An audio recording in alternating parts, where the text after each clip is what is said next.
I'd like to call to order the meeting of the Manassas Park Governing Body for Tuesday, December 5th, 2023. There is a request to amend tonight's agenda to add one item, a closed meeting. Dean, could you read the citation for the closed meeting? Yes, it's paragraphs 1 and 8 of section 2.2-3711A of the Code of Virginia. All right, do I have a motion to approve the agenda as amended? So moved. Second. All in favor? Aye. Opposed? Abstain? Motion carries. Please join us for a moment of silence, and Councilmember Amaya, will you lead us in the pledge? Yes.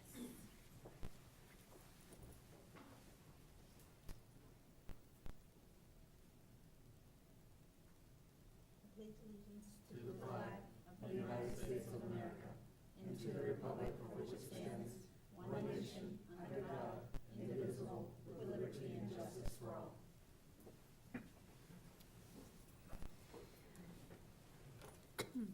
All right now is general public comment. We will have comments for the public hearing later on the agenda. Has anyone signed up for public comment? Please state your name and address. Limit your comments to 3 minutes. And Lana, would you keep our timer?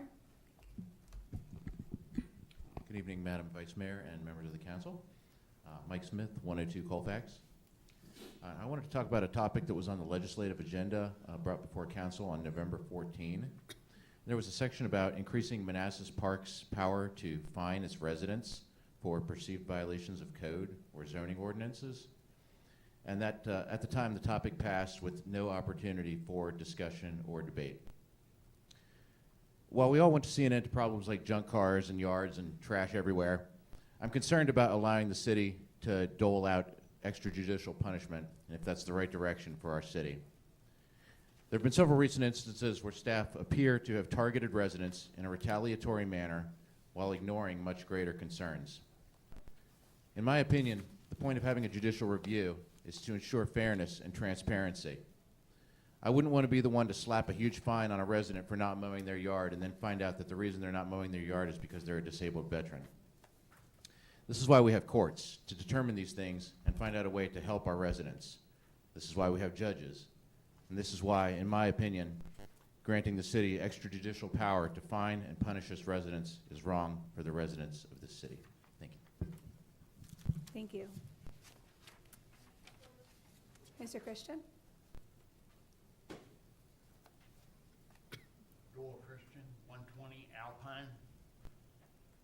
My big issue is the police department won't patrol the streets. I want to say it's about 50% of the citizens feel unsafe. 2 weeks ago, we had a murder. We had a slashing. You got a whorehouse, a brothel, whatever you want to call it, a mile up the road in the townhouses. If police patrolled, guess what? They would have found out. That's topic 1. Topic 2, your parking enforcement sucks. Back in May, I pointed out to her a half a dozen cars, no city stickers. Guess what? This is December. Nothing being done, nothing being said. I don't know if it's favoritism, but this has got to come to a stop. You know, if I don't have a city sticker, write my ass a ticket. I deserve it. And number 3, I'm going to say about my street, a lady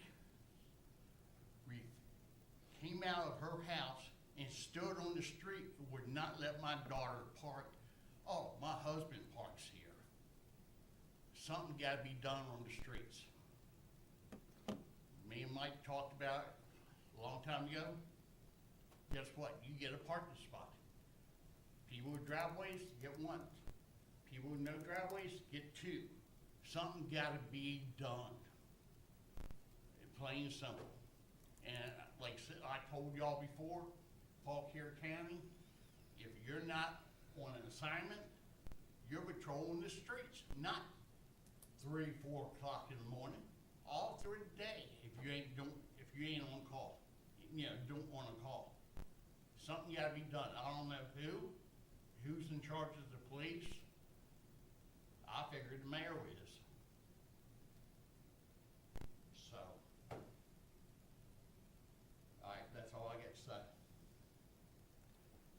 Thank you.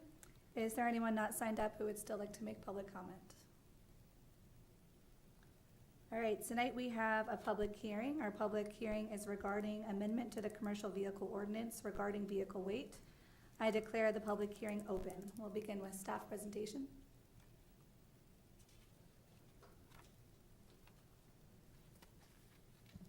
I don't think we have a staff presentation. I think the only thing that changed for this public hearing is the 9,000 weight limit to 15,000 weight limit. Okay. Does anyone have any comments or questions about the weight limit increase? I do. All right, so I did some research between the last time we spoke and now, and I do have I have some concerns about increasing it from 9, originally we were gonna go from 9 to 10, now 10 to 15. Right now, based on the research that I did, lightweight tow trucks are 10,000 and below. A heavy-duty tow truck is around 15. Also, I took a look at, I think it was on Ford, the Ford website, and looked at the large trucks. And most of your large trucks, unless they're the super cabs, which are usually meant for commercial use, will be at 10,000 or below. So my concern with raising it to 15, we're in a way undoing what we originally set out to do, which is to kind of curb the amount of large commercial trucks in the city, which also makes it sometimes difficult for folks to see to get in and out of their driveways. So that's all I have to say. Dean, do you know if that's correct, or if tow trucks would still be prohibited? And we're talking even tow trucks So- that are pickup trucks. Oh, I understand. Yeah, there's some pickup trucks Yeah, that so- can tow. Hmm.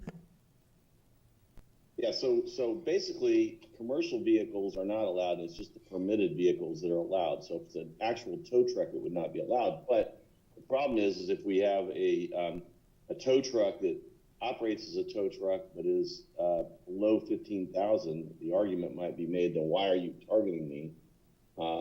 These other vehicles here are just as egregious as I am, and they're parked here.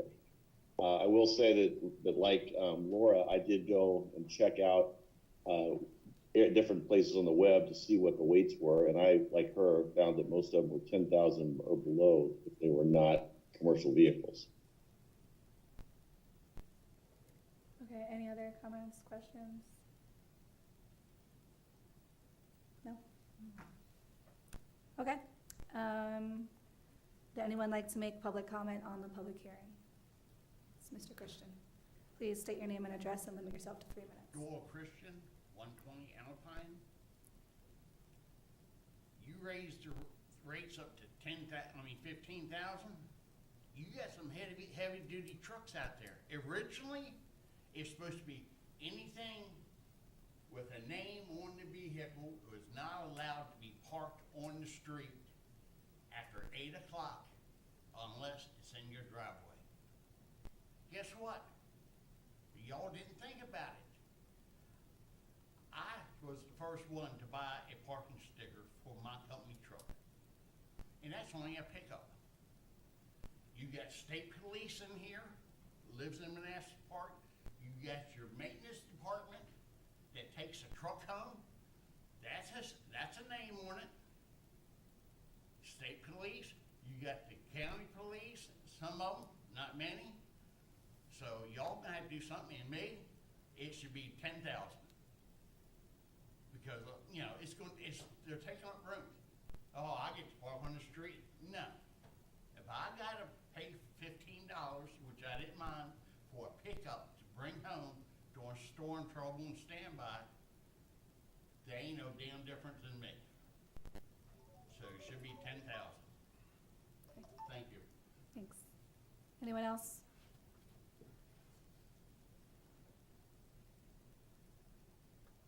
Mike Smith, 102 Colfax. I agree with the 10,000-pound weight as well. I'd also like to mention there's a house on my street that routinely is operating excavators and backhoes in their yard, and even having attended all of these meetings, it's still confusing about what is and is not allowed. So I want to thank everyone for holding the meetings. I hope to get additional clarification and find out if things like operating a backhoe in your backyard are permitted here in Manassas Park. Thank you. Thank you. Anyone else? All right. Do I have a motion to close the public hearing? Second. All in favor? Aye. Opposed? Abstained? Motion carries. This will be voted on later tonight in the meeting. Next up, we have a resolution to commend Consulate General of El Salvador. Whereas the mayor and city council, together the governing body of Manassas Park, are dedicated to acknowledging the positive contributions of organizations and entities that enhance the cultural fabric and prosperity of our community. And whereas the Consulate of El Salvador in Dale City has been an invaluable presence in our community, fostering understanding, cooperation, and goodwill among residents, many whom have ties to El Salvador. And whereas the Consulate of El Salvador plays a vital role in promoting cultural exchange, building bridges between our diverse populace, and enhancing the overall quality of life for our residents.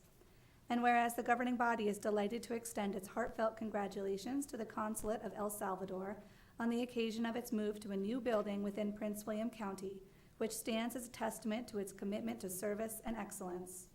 Now therefore be it resolved that the Manassas Park governing body hereby commends the Consulate of El Salvador for its outstanding contributions to our community and extends warm congratulations on the inauguration of its new building. Do I have a motion? Moved. Second. All in favor? Aye. Opposed? Abstained? Motion carries. Councilmember Amaya?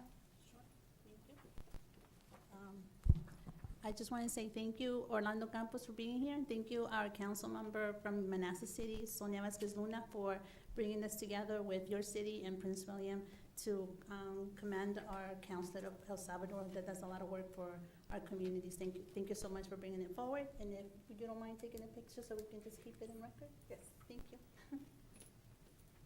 And one more thing. Counselor was supposed to be here, but I think he got stuck in traffic, so you're gonna be able to give it to him. And I don't know if Mr. Ocampos wants to say a few words, since you're the one that works really closely with the consulate.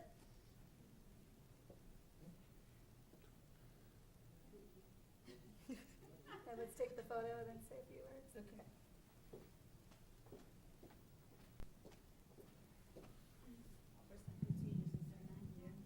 Go more to the middle. In the middle.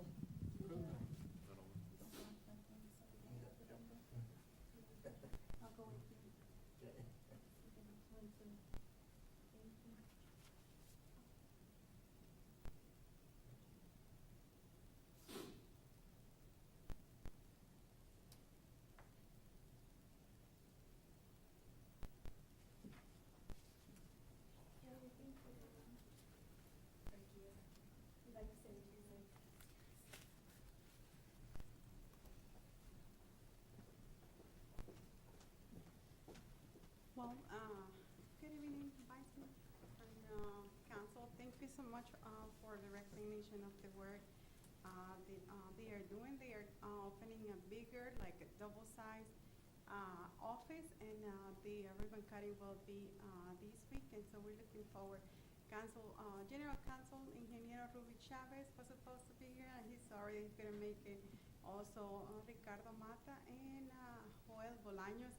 They all appointed by President Nayib from El Salvador, and as you may know, Salvadorian American residents, and then especially in the Nova area, are very heavy. So Manassas City, Manassas Park, and Prince William County, they all are represented and they use their services. And the focus with the new government is to try to get them involved within our city. So thank you so much, and I'm looking forward to working together. Oh.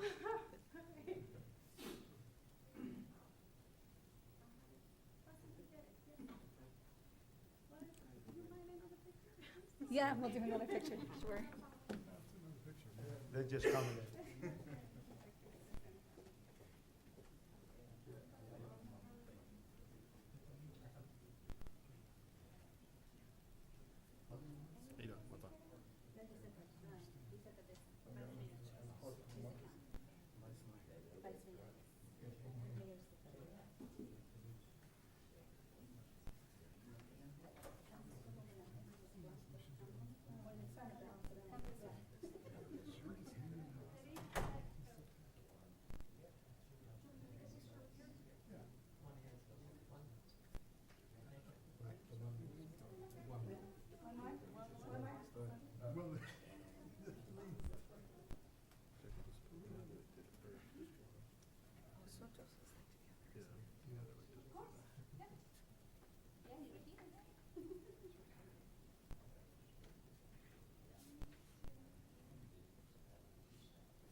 All right, tonight we have a presentation from Senator-elect Danica Roem, who will be providing us a legislative update. Thank you for joining us tonight, Senator-elect. Absolutely. First, welcome to Manassas Park, to everyone from the El Salvador Consulate. We're so happy to have you in our city here. As most people in this area know, but maybe not elsewhere, the greater Manassas area, I believe, is the home to the largest Salvadorian diaspora in the entire Mid-Atlantic, if not one of the largest in the country. So we are so grateful that you all have made your time to come out here tonight. So we have, before I get into the PowerPoint, so my name is Danica Roem. This is the last time you'll see me doing this with this brooch on as a member of the House of Delegates. Thank you to the more than 60% of the Manassas Park voters who decided to send me to the state senate. It worked. So I will be sworn in on January 10th, and regardless of whether you voted for me, if you voted for me, I'm grateful. If you didn't vote for me, I still am grateful to represent you. I'm still grateful to have the opportunity here to represent our best interests in the Manassas Park area in the General Assembly, and I'll do my absolute best for it, so that even if I can't earn your vote, all I ask is to earn your respect, and earn is the key word here. So as we go into this, I'm going to keep this one relatively brief because we are still in the perspective stage, as opposed to what we usually tend to do at this point here. So basically, here's kind of what happened. So election day was November 7th, and then we had freshman orientation recently, and November 30th was the deadline for us to submit our legislative draft request to the attorneys at the Division of Legislative Services, who actually put the legalese to the bills. So someone who might not be in government might very often look at a legislator, and maybe it's someone who is very, very bright and on point, and you're like, oh, I can see how this person wrote all these bills. Then you sometimes see some legislators like, did you really write all these bills? And the answer is the Division of Legislative Attorneys, Legislative Service attorneys, write most of the bills. Some of us have actually blue-covered bills, as in we wrote them ourselves and we submitted them ourselves. But the reality is, I would say more 99% of bills in the General Assembly go through the Division of Legislative Services. So what was unique this time compared to past years is that we had a 35 bill draft request limit. So we could only put in the Senate 35 bills and resolutions that are what I would call substantive. So basically not commending resolutions, not memorial resolutions, but resolutions that are requesting an action of some sort, or taking the, taking the temperature of the General Assembly about something. So what we did is we maxed out, we hit our 35, and now we have to whittle that number down to 21. And basically, even though we'll technically have after January 10th if we wanted to do post pre-filing, my office and I, we tend to submit everything by January 10th. Now, this is a big challenge because when you have 35 requests in, that means that 14 of these aren't going to make it this year. However, as we say in the General Assembly, that's why we always have next year. So we have the 2025 session, so some things that don't make the cut this time will make next time. Some of them, it's not that they're not good ideas, it's that we need to spend an entire year working, getting stakeholders together, making sure everything's ready for prime time. And then others are just, you just kind of luck out, right? So with that, I'm happy to jump into our presentation here. These are some of the ideas we are considering. If we can go to the next slide. Thank you. So some of my priorities this year, if you have followed my career for the last 6 years, you know nothing new here. Everything that I talked about before, everything that I told the voters about this past year, that's exactly what I'm working on. This should not be a surprise to anyone what my legislative agenda here is. So number one, Manassas Park doesn't have to worry about that first part because Manassas Park is fully enrolled in the community eligibility provision. After we passed my bill, HB 5113, to do that, Manassas Park said, hey, universal free school meals for all students here is a good idea. Let's do it. And, well, I mean, along with the fact that my bill basically mandates that you do it now, the reality is you've done this and you have done something absolutely significant for eliminating childhood hunger. And I don't think that people from upper middle to upper class society always understand that childhood hunger, it happens right before your eyes, and you can often miss it. I'd be here for another hour if I were to tell you some of the heartbreak stories that I've had in this general area. But long story short, when a Manassas Park student goes to school, they're getting fed breakfast and they're getting fed lunch, no questions asked. Data centers. Manassas Park, blessed. You all don't actually have data center campuses here. I am so happy for you. Please, please don't bring more or any of them. All my issues are with the county right now. Guardianship conservatorship reform. This continues to be one of my big issues that I've been pushing throughout the last 6 years. We passed some pretty substantial legislation about that this past year that I briefed you all on previously after session ended earlier this year. So rather than rehash that, I'll simply say that we'll take a quick preview of that in a little bit. But long story short is we still have some more work to do. Transportation safety. This is where I need Manassas Park's help because we are, for the third time in a row, going to be trying to advance our legislation we're going to be advancing legislation that would require 10% of budget surplus dollars that are not already allocated to go to a water quality fund and to reserve funds to have to go to transportation safety projects. You can already imagine Route 28 clearly qualifies for this, but you probably have some areas here, even just on Manassas Drive and some of the ancillary streets here, where like, hey, a modern roundabout might work here, better sidewalk connectivity might work here, a bike lane might work here.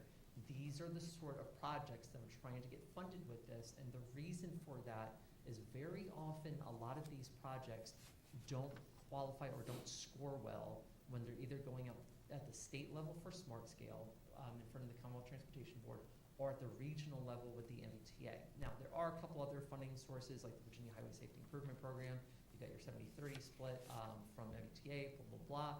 All you all need to really, really know about this is that we get something like this funded, then we will have a new dedicated revenue stream for transportation after the General Assembly gutted $190 million in perpetuity. The number will change year over year, every biennium from transportation funding. Why did that happen? When the General Assembly voted to repeal the grocery tax, those of us who recognize that it's an inherently regressive tax, glad to see it go, but one person in the entire General Assembly asked the patron of that bill on the House floor whether or not they would actually find another revenue stream to replace the lost revenue for transportation. And the author of the bill said no.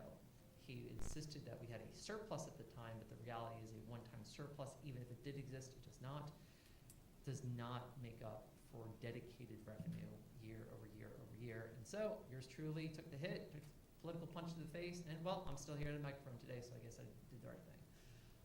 Moving on, general laws and FOIA. So one thing to just recognize, I know the Manassas Park governing body, Prince William County governing body, Manassas City Council, everyone always gets upset with me whenever I do my FOIA bill.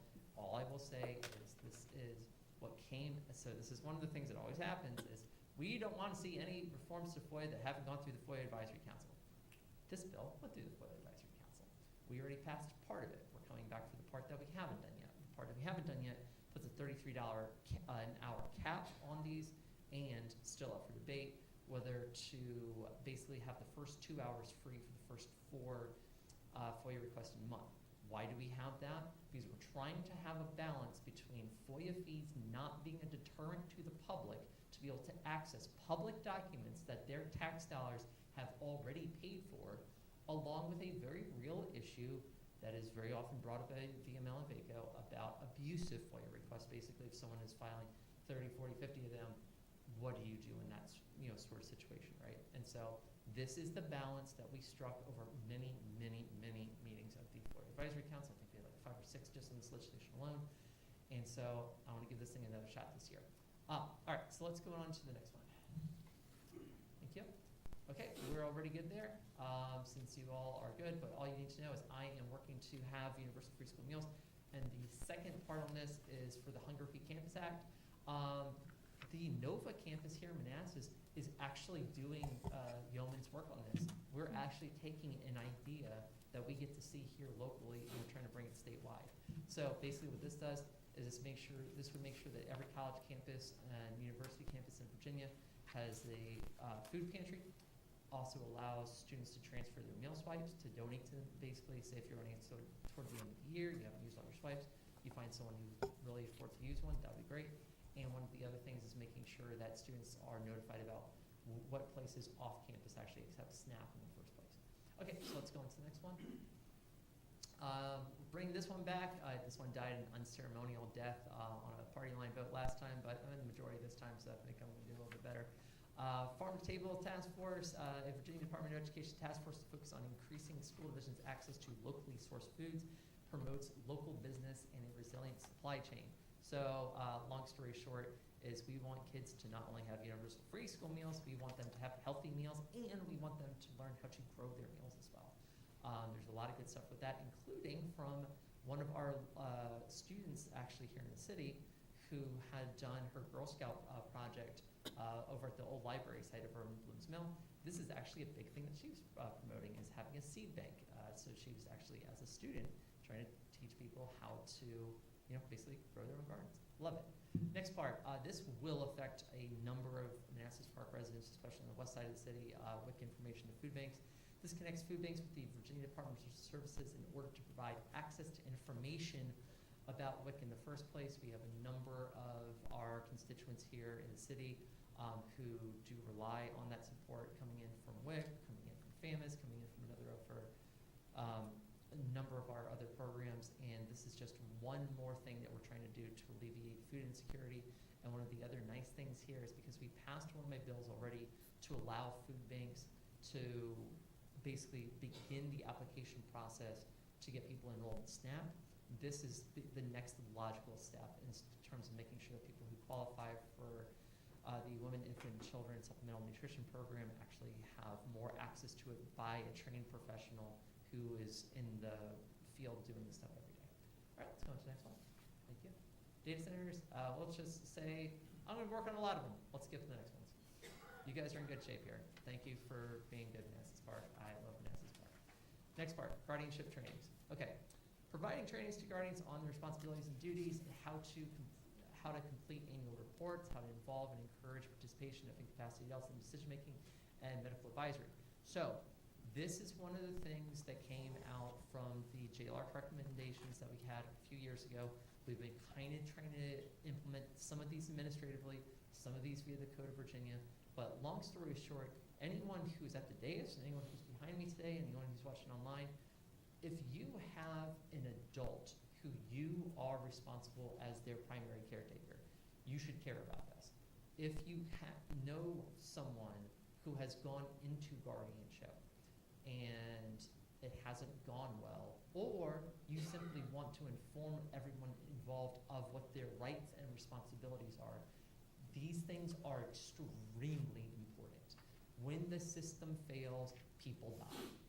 There's no other way to say it than that. When our guardianship system collapses, then that means that we had one of my constituents, who was actually, when I was still a delegate-elect, ended up dying because of this.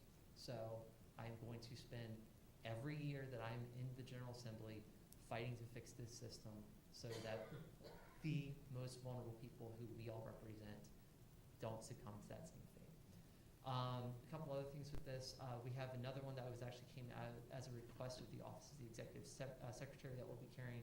This makes amendments that are necessary to effectuate the new guardianship application. It clarifies language regarding the clerk's duties to facilitate required reports, clarifies due date for guardians' annual reports, to create automatic notifications of due dates, and more. And the whole reason with that is part of our reform of the system this past year means that guardians now actually have to visit the wards in their care, and they have to do it 3 times a year. At least one has to be in person, one can be in person or by a designee, or one by in-person designee or virtual. Let's go ahead to the next one. So a couple other things. Now we're also getting into guardian ad litem world. If anyone has any questions about that, please feel free to talk to me. But we're also dealing with a couple of these other JLARC recommendations. And the self-dealing one, I think we're going to do just fine with. I don't know that we're going to have anyone push us back. But long story short is we're going to prohibit the practice here where it says to use the estate of an adult under guardianship to complete a sale or transaction with the guardian, their spouse, agent, attorney, or business with which they have a financial interest. This entire point here is making sure that you do not have financial exploitation of adults who do not have the full, boundaries of their rights. All right, let's go on to the next one. Thank you. Transportation safety are my favorite, and yours should be too. Okay, love it. So we already talked about what we want to do with the Virginia Highway Safety Improvement Program, getting more money. My request to the governing body is if before I go into committee on this, so basically, second week of January would be great, third if you have to, if y'all could pass a resolution in support of this, if you deem it as much, what I will do is I will send you the final language. And if you can talk about some of the issues that are important to the city, where the city has, to date, as far as I'm aware, has never received a dime from SmartScale for any project, including our Route 28 project, which we got funded instead through Virginia Highway Safety Improvement Program through Phase 1. That one basically goes from Manassas Drive up to Spruce Street. So what we want to do here is make sure that people in Richmond, who are going to be more friendly to us this year, understand that this is a priority for even our localities that don't have huge population densities. This is one of those things where I really want everyone on the same page. I don't care what your party label is. Everyone should agree that transportation in Northern Virginia is at best terrible, and we have to do things to make sure that our constituents don't get killed when they're trying to go on about their commute. We had 1,005 roadway fatalities last year throughout the Commonwealth, 15-year high. And again, I'm actually proposing something to do I'm proposing something to do about it, right? Now, the speed camera part, this part gets interesting, even though this is a request for a community out in Somerset. You all should care about this one as well.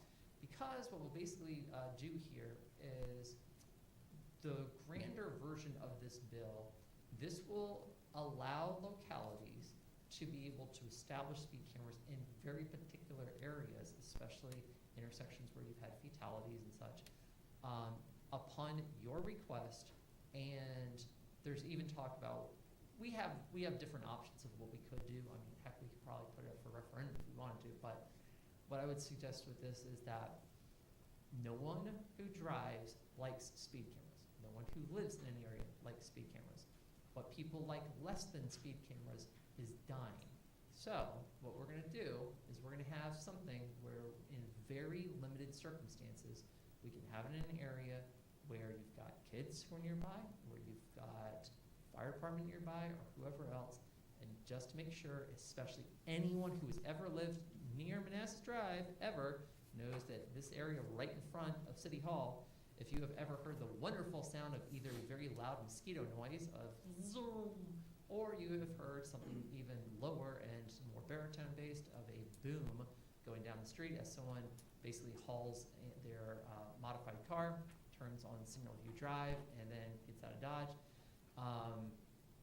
I think every person in the city, other than the people doing that, is absolutely tired of having to hear that. And I will leave it there, and I will say that this is an option of how we can deal with this. So let's go on to the next one. Thank you. FOIA, as I mentioned before, the first one you all shouldn't mind. This one's just fine. We already passed Michelle Law in 2020. This one will basically allow us to update the bill so that it is what I originally intended in 2020, which is to have administrative, civil, and criminal protections for reporters, so they're not compelled by a judge to have to release the name of a confidential source, or otherwise they'll be put in jail. Big thing for me as a reporter turned legislator, this is one of my heart and soul bills. So if you have a problem with this bill, see the parking lot after program. Now, other than that, the FOIA fees bill, we talked about this one before. This one can still take compromise. This one is still going to be one of those big things where I am still keeping an open book with I'm trying to stay open with y'all. I don't want it to be confrontational. I've been through this enough times over the last 6 years of trying to reform the FOIA system, but y'all just give me another 4 years, so we're gonna keep doing this dance until we get something out of it that actually matters and works. All right, let's go to the next one. I have a feeling that Councilmember spite of that. Campaign finance reform. Okay. All of us should agree that state-regulated monopolies, which have no competition for anyone else in the private sector because they're a monopoly, should not be able to donate to political campaigns, specifically General Assembly members who are in charge of regulating them, hence the regulated monopolies. This goes into the idea that public service corporations, in the work that they do, are a de facto extension of state and local government. Therefore, those companies, those for-profit companies that do not have competition with anyone other than the government, should not be able to donate to campaigns. As much as I would love to ban any corporation from donating to campaigns, right now that would run afoul of Citizens United. So in the meantime, this is basically the best thing that I've got. And fun fact, I introduced a version of this bill all the way back in 2018. This number that you see here, SB 804, Senator Peterson carried this version of it. After he lost his primary, I told him I'd pick up a couple of his bills, and this is one of them. So yeah, basically just if anyone agrees that public service corporations that are regulated monopoly should not be able to donate to campaigns, that one you can see me in the hallway about, because that's a great bill. Love it. Let's move on to the next one. Oh, government. Okay, we talked about this bill before because this deals with more thoroughfare rather than you all. Don't think this is going to be a big deal, even though we do have a cemetery, a family cemetery, in fact, the Naylor Cemetery here in Manassas Park, that certainly would have qualified under this, in the same way that thoroughfare had, but fortunately we haven't had big problems. By the way, I was at the unveiling ceremony that we all had for the Naylor one. Amazing, it was so good. So this one basically says that a immediate family member of someone who's buried at a family cemetery that's located on private property would still have interment rights, and the amendment we're probably going to put in for that is up to 25 years after the last death of someone, because that's what's consistent with current state code. Long story short is that heirs properties, which are basically tend to be handed down from historically black and native communities that didn't have a lot of documentation, that when the last person who owned that was no longer owning that property because they died, and the family, the kids weren't living there anymore, it would go up for public auction and private buyer would buy it. And one of the problems is that very often the families weren't notified about that. So we've now passed legislation in mind to make sure that families do actually have a shot at this, and that all those public notices do include a mention of the cemetery in the first place. This is simply making sure that someone can actually be buried next to their loved ones. This has taken a lot longer to get this over the finish line than I thought, but I think year 3 should be the one that gets it finally done. That's the General Assembly for you. Sometimes it takes 5 years to do this very, very, very simple constituent service request. All right, let's go to the next one. Resolutions here. You all don't need to worry about the data center one. God, this is part. The Somerset Crossing one, you all should care about to a different extent because of the press and Ellison. And also, I don't know the size of the Sikh population that we have here in the city, but we actually do have a pretty substantial Sikh population in the county. And so what they've requested here is that in the same way that you'll have a lot of languages that are on state forms for like CDL licenses and other sort of stuff, we want to include Punjabi in that as well, because what a lot of people might not know is that Sikhs actually disproportionately make up a very large portion of the commercial trucking industry. For truck drivers.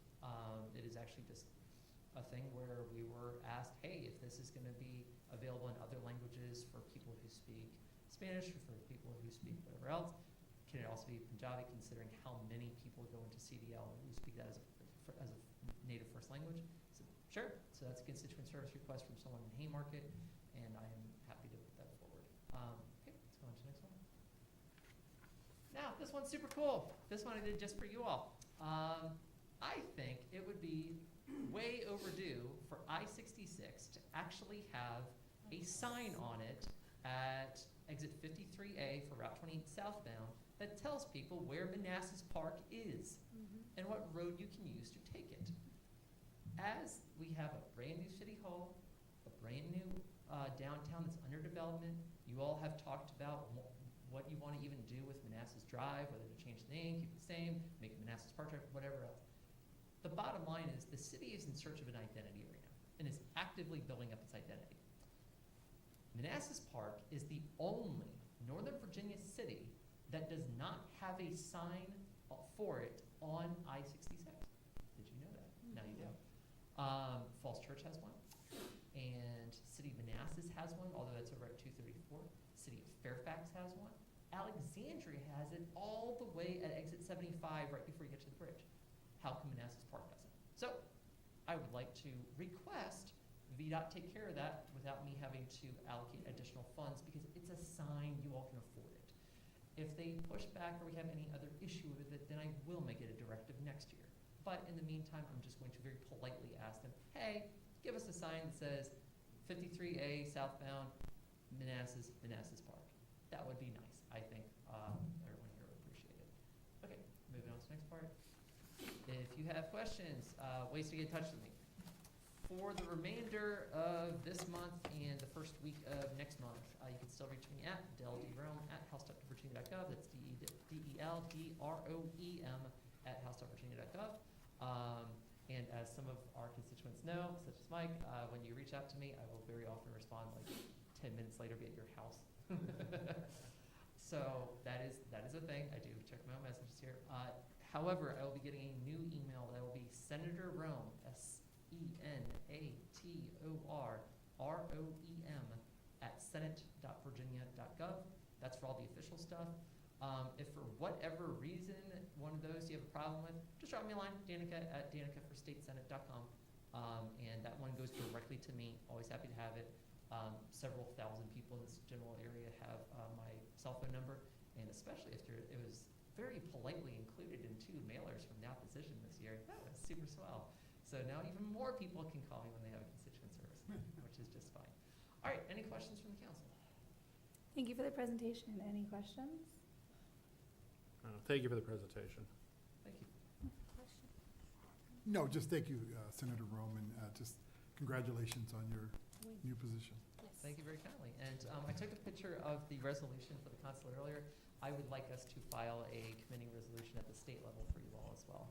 We're super excited to have you in the greater Prince William area, and you just please know you are always, always welcome here in our cities and in our county. So thank you all so much. Appreciate it. Thank you so much for coming out. Thank you, Madam Mayor, as your title is today. Okay. Thank you so much. Good night. Thank you for coming out. Thank you. Have a good night. Good night. Thank you, Thank you. Counselor. All right, next up is the consent agenda. Tonight, the consent agenda includes approval of the minutes from November 8th and 14th, 2003, ordinance surplus equipment, police department K-9 kennels, and the appointments of Debbie Wine and Marinka Gadzikowski to serve on the Keep America Beautiful Advisory Committee for terms that will expire on December 31st and 2024. Do I have a motion to approve the consent agenda? So moved. Second. All in favor? Aye. Opposed? Abstain? Motion carries. All right, new business, a follow-up to our public hearing amendment to commercial vehicle ordinance, increasing the weight limit to 15,000. Are there any further comments? Yeah, just want to provide a reminder. The initial intent to increase the weight limits is to actually help police and code enforcement to easier enforce, not to allow additional vehicles to slip through the cracks. And as a reminder to you all, you did approve the 10,000 pound previously, so if you did vote this down, staff will be in a good place to enforce. Okay, great. Any comments or questions? Yeah, I mean, thank you for bringing that up. That was what I was going to mention too. I think what Laszlo mentioned was it was to help enforce instead of, weighing the vehicles or see if their license plate has it. Second, there's restrictions on here on the size of the vehicle. There's restrictions on how many wheels it has, tow truck. So, I mean, it's not going to undo what we're trying to do. So I think just for enforcement wise, I think 15,000 is easy for our code enforcer to enforce. And that's why I made that recommendation to make that adjustment. Questions, comments? Okay, so, the staff recommendation is that the governing body adopt an ordinance to amend subsection E of section 24-51, parking of commercial vehicles and certain non-commercial vehicles restricted in residential zones of Article 3, parking of Chapter 24, Traffic Code of the Code of the City of Manassas Park, Virginia, to change the weight classification of commercial vehicles and permitted vehicles as presented and subject to final city attorney review. Moved. Second. All in favor? Aye. Opposed? Opposed. Abstain? Motion carries with one opposition. 11B, we have VSP heat grant for LPR purchase.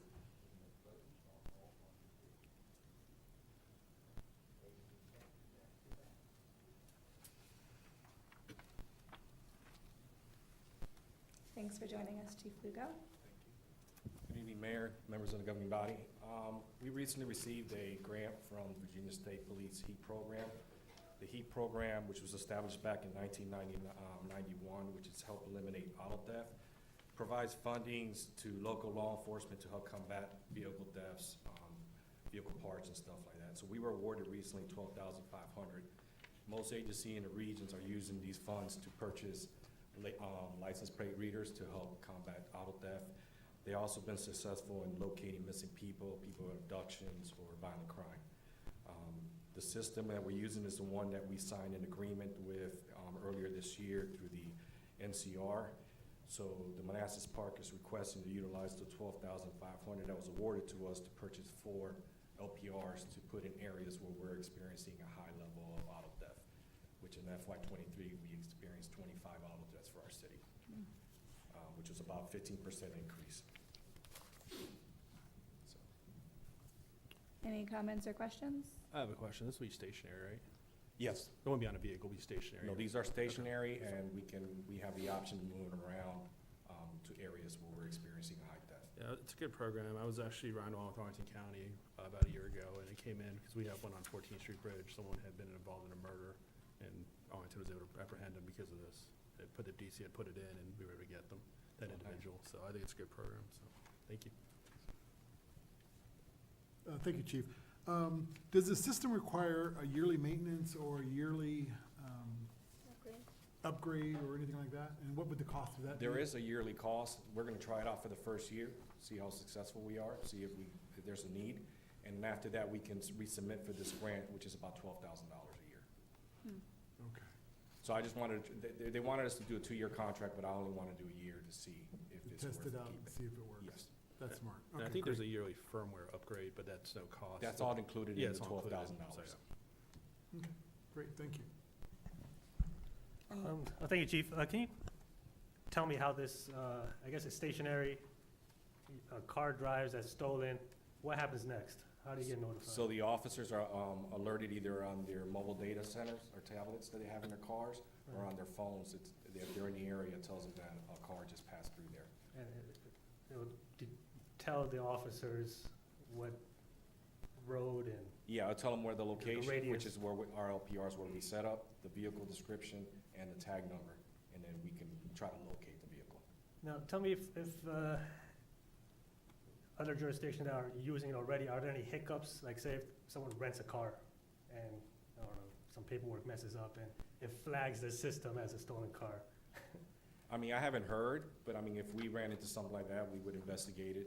We don't just take whatever's on the system. We Right. actually run the tag, run the Run the person in the report. car, figure out what's going on before we arrest anybody for it. Okay. And then, on your vehicles, on the dash, do you have, capability to run tags? Yeah, we have it in our MDTs, yes. Yeah. Yes. But not stolen, you can run it on, for the stolen vehicles too, or no? Well, we would have to know it's stolen. Right. Yeah, so once we know we're Before- stolen, we can then you run can it, run and then we tag. can confirm with our dispatch centers that it's a stolen vehicle and make sure that it's not a mistake, hasn't been, that may accidentally not been removed or something like that. Right. And then how many are you requesting of these? Just 4. Just one? 4, Oh, 4. yes. I would, recommend that, we space them out throughout the city, not just in high, what we think is gonna be high, theft areas. Yeah, we can do that. That's not a problem. Yeah, I guess we could talk about that later on. Yeah. All right, that's it. One more question. Chief, do we know other jurisdictions nearby, other than Arlington, that uses this technology? Prince William has them. Fairfax, Arlington, I think they're actually adding more to the ones they have now. They were just on the news about it. I think they're adding 12 more. Loudon has them, Percival's getting them, and I think Leesburg. So there's many Oh, there's a around. lot of jurisdictions. Down south, like in Henrico, Richmond, all those areas already have them. And Virginia State's already using this on the highways. Okay. And all we have to pay is really $100. Yes, for the first year, yes, only $100. And after that would be, The 12,000. I think we can find the money somewhere. Yes, but according to when I wrote the grant, submitted for the grant, there shouldn't be a problem with us getting the same amount next year. Okay. Yeah. Oh, that's good to know. Yes. Any other comments, questions? Nope. All right, staff recommendation is that the governing body accept the grant of $12,500 from the Help Eliminate Auto Theft HEAT program and authorize the city manager to negotiate and sign the necessary contractual documents for the purchase of 4 license plate readers as presented and subject to final city attorney review. Motion? Moved. Second. All in favor? Aye. Opposed? Abstained? Motion carries. Next up is the PSAP retention bonus.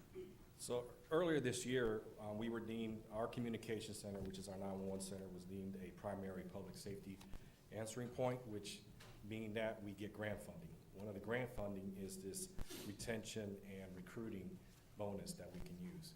So we were awarded $23,750, and we want to use these funds to actually recognize our current staff and be able to hire the 2 vacancies and give them a retention bonus. We got to make these payments twice a year, which we split it up, so once in December and then the other one would be in June. So what we're planning to do with for recruitment is we're going to do it as a signing bonus once they clear training, and then we would just add them to when we do it in June for the final bonus. So that gives a breakdown. So it's like $2,500 for full time, and then part time is a one-time $1,250. Comments and questions? We'll start on this side. So, where's this grant from? It's from the PSAP, The public safety, answering primary point. didn't we get this grant before? We got some other grants that we can use, but this is separate from the one that you guys did a budget amendment. We're gonna do a budget amendment for it that we're gonna Right. present here. We receive a monthly amount for the 911 surcharge from cell phones.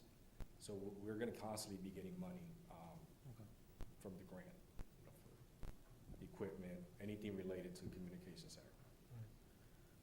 This is a separate one that they offer for retention and recruitment. Well, that was my saying, so this is separate, Yes, and then the only, I guess, could be used for retention and recruitment, yes.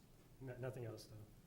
Yeah, Or like that's it. But equipment, I my guess. understanding is every year we could be eligible to get this amount of money again. Right. And if we increase our staffing, we would actually get more. Right. But it doesn't go towards equipment, though, I'm saying, like. No, not this one. This one's just strictly for Just personnel. retention and recruitment. All right, that's it. We should accept the free money. Yeah. Really quick. Chief, what's the shift? How many hours in the shift for the 911 operators? They're currently working 12-hour shifts. Those are some intense calls at times, correct? Yes. So right now, what we're trying to do is put 2 dispatchers in there 24/7. So we're 2 vacancies now.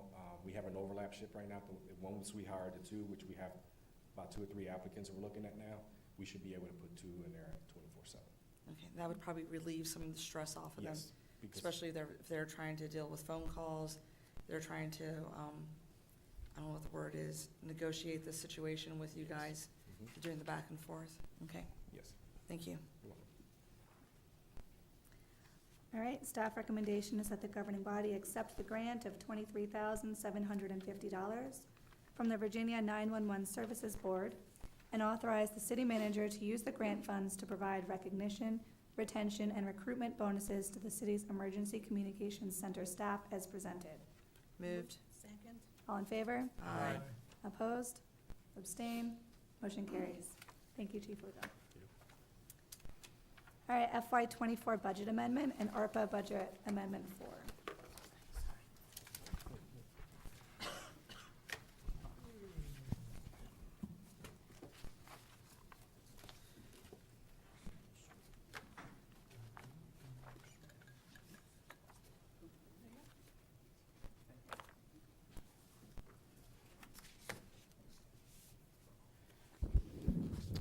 Okay, good evening, Vice Mayor, members of governing body.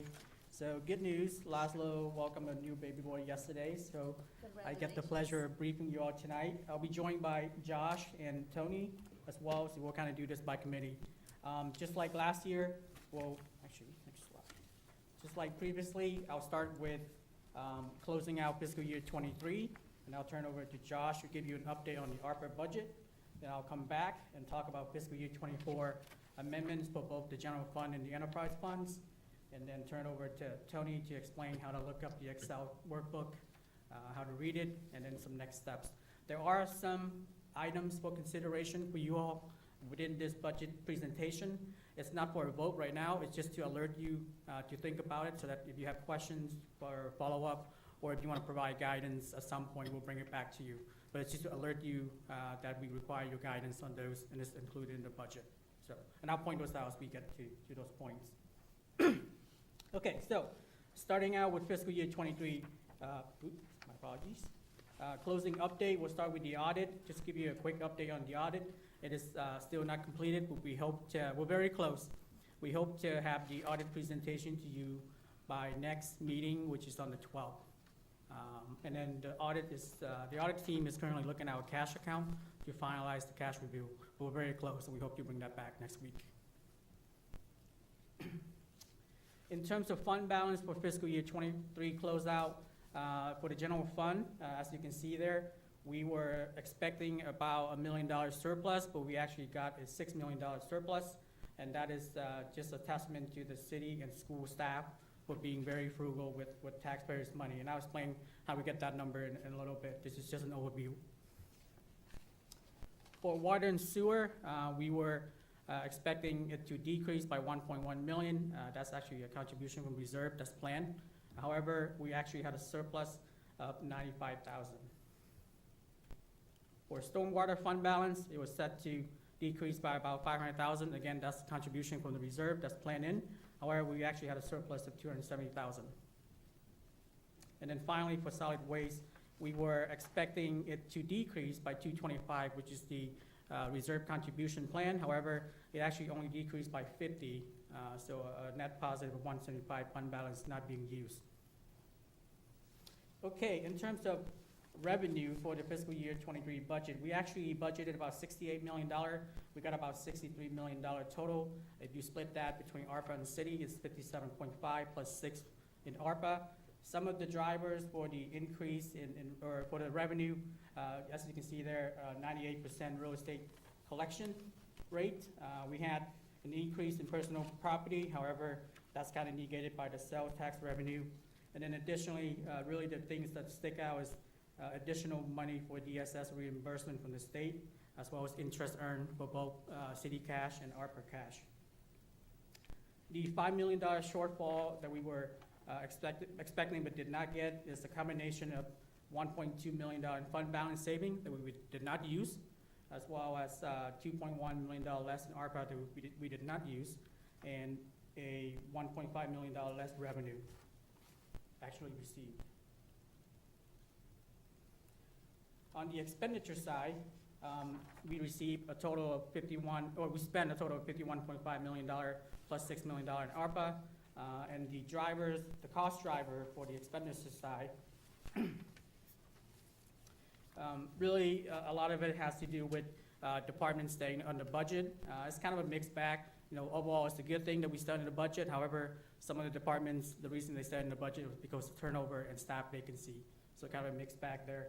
And then additionally, the other reason why we were able to stay in the budget is the $4.3 million from general fund to capital fund that we did not transfer because all of our capital projects stay under budget and are being carried over fiscal year 24. So if you take a look at, you know, the total revenue 57.5 minus the total expenditure 51.5, we have approximately $6 million surplus, or another way to look at it, we had a $6.5 million less expenditure minus $1.5 million less in cash and revenue spend for $5 million worth of surplus, plus the $1 million surplus that's planned, whereas total of $6 million total surplus. For the enterprise fund, for water and sewer, as I mentioned earlier, we had a $95,000 surplus. We spent roughly $1.9 million less, but we also got about $1.8 million less in revenue. So even though we got less in revenue, we spent even less, and that delta gives us a surplus of about $95,000. For the stormwater fund, kind of the same mindset. We received less, or we got less revenue. However, we spent even less, resulting in about a $270K surplus. And in solid waste, even though we had a $49,000 deficit, we did plan to use $225 from the reserve. So that's only a $175K less used from the fund balance. I'll kind of turn over to Josh, and he'll update you kind of on the ARPA budget. All right, thanks, Keith. Good evening, Vice Mayor, members of council. I'm Josh McNeil, Finance Operations Manager for the city. I'll be providing the update on ARPA. All right, so this is the ARPA budget summary. It's a snapshot of our ARPA budget. It captures our actuals for FY22 and 23 and what we're planning to do in FY24 and 25. As a reminder, on the right-hand side of the screen or in your packet, you can see where we were awarded a total of $21 million in ARPA funds. Our non-entitlement unit share was $18 million, and the county share was $3.3 million, which is actually closer to $3.4 million. We're also earning a fair amount of interest right now, which adds an additional $1 million in revenue. So in total, our total ARPA budget is $22.6 million. We anticipate spending all of our ARPA funds when it's all said and done. There are a few takeaways on this slide. First, we've expended about $8 million so far, which is about 36% of the funds. We've still got a lot of spending to do, but we've got some big projects coming down the pike that will help us spend down the funds. Also in this summary table, just to call it out, the top section is our operating budget, and the bottom section is our capital budget. In the operating section, there are a few outliers to note. You may have noticed that on the city management and city attorney line item in the FY23 actuals, we spent $797,000, and we do have a perfectly good explanation for that. This is actually where we budgeted our premium pay for departments across the city, which actually ended in April of this calendar year. So as a result, the budget for premium pay has been shifted to our capital expenses, since we can no longer use ARPA funds for premium pay. It will now fund existing city capital requirements that will in turn free up city money so that we can continue to cover premium pay with city dollars instead of ARPA funds. So to sum it all up, the premium pay funds are being redirected to capital projects in fire, parks and recreation, and transportation. You can also see a noticeable increase in the community services budget. There's in FY24 and 25 some outliers, and the ARPA tenant improvement program has a lot to do with that. We've recently started to get the ball rolling with that program. We made our first payment to a tenant for the improvement program to Little Bowl a few weeks ago, and that's located over at Park 170 in Building A. We anticipate making a few more tenant improvement payments in FY24. That includes payments to Girani, which is making progress downstairs. Also, La Finca, Tortino Mare, which is really close to signing their lease. And then in FY25, we expect the steakhouse and the theater to get underway as well, hopefully. It's possible that we may not spend all of our FY25 tenant improvement program money or enter into agreements in time. So what Laszlo is planning to do, or actually he's already done, is reduce the community services ARPA budget in FY25 and shifted the budget to the capital side to cover some additional projects in parks and recreation. So in the event that we're not able to spend all of our tenant improvement program money in FY25, Laszlo does plan to request a future transfer of city savings from parks and recreation to the EDA so that the EDA can continue the ARPA tenant improvement program. And that's our operating budget in a nutshell. In the next few slides, I'll cover our CIP projects by department, but before doing so, I think it's noteworthy to mention that we can now spend ARPA funds on certain transportation projects due to the interim rule that was published back in August of 2023 by the U.S. Treasury. And with transportation projects now eligible, we plan to spend some ARPA funds on some downtown transportation initiatives. And I'll talk more about the downtown transportation projects in a few moments. Okay, so looking at the ARPA CIP projects for fire, and in the following slides, you'll see 3 different colors used to distinguish the types of budget changes in the line items. So for example, if you look at FY24, there are 3 different colors, pink or red, depending on your color perception, and then you'll see green, and then you'll also see yellow. So pink signifies additions that were made. So we are now covering amounts in pink with ARPA funds and no longer using city money. So essentially what we're doing is freeing up city money to cover premium pay to avoid reducing salary for staff. The yellow indicates that we're carrying forward budget from FY23 to FY24. And then green denotes that we are under budget, and so we made reductions to the original budget amounts. The total budget for fire is $1.8 million, and they also have a separate facility renovation project that's included in the technology and facilities CIP budget, and we'll get to that in a few slides. All right, so now this is the Parks and Rec CIP projects for ARPA budget, and the total amount is $3.7 million. The highlighted projects on your left, on the left side of the screen, are in your packet. Are projects, new projects that we're funding with ARPA dollars. The first highlighted project that you see, the basketball court resurfacing project, that project's actually been completed. There's also 2 other projects on the list that have been kind of under the radar up until now, and that's the first is the outdoor stairway project at Signal Hill Park.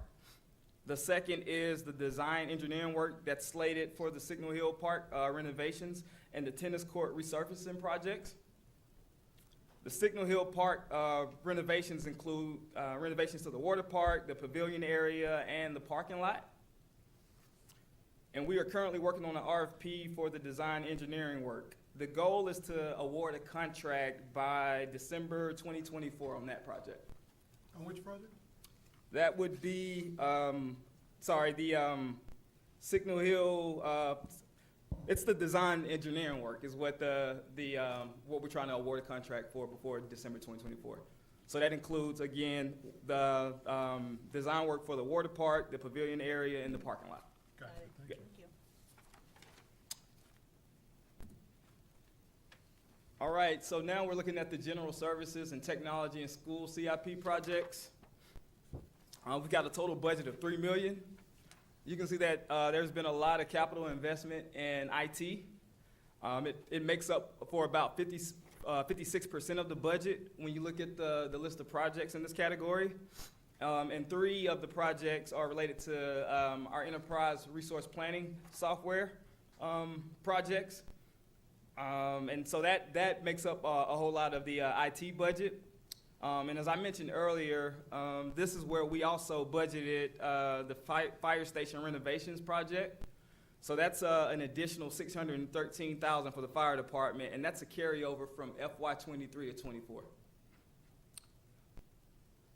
On the left-hand side, you'll see that some line items are colored in blue, and those are projects that are planned to be charged under our lost revenue allowance for ARPA.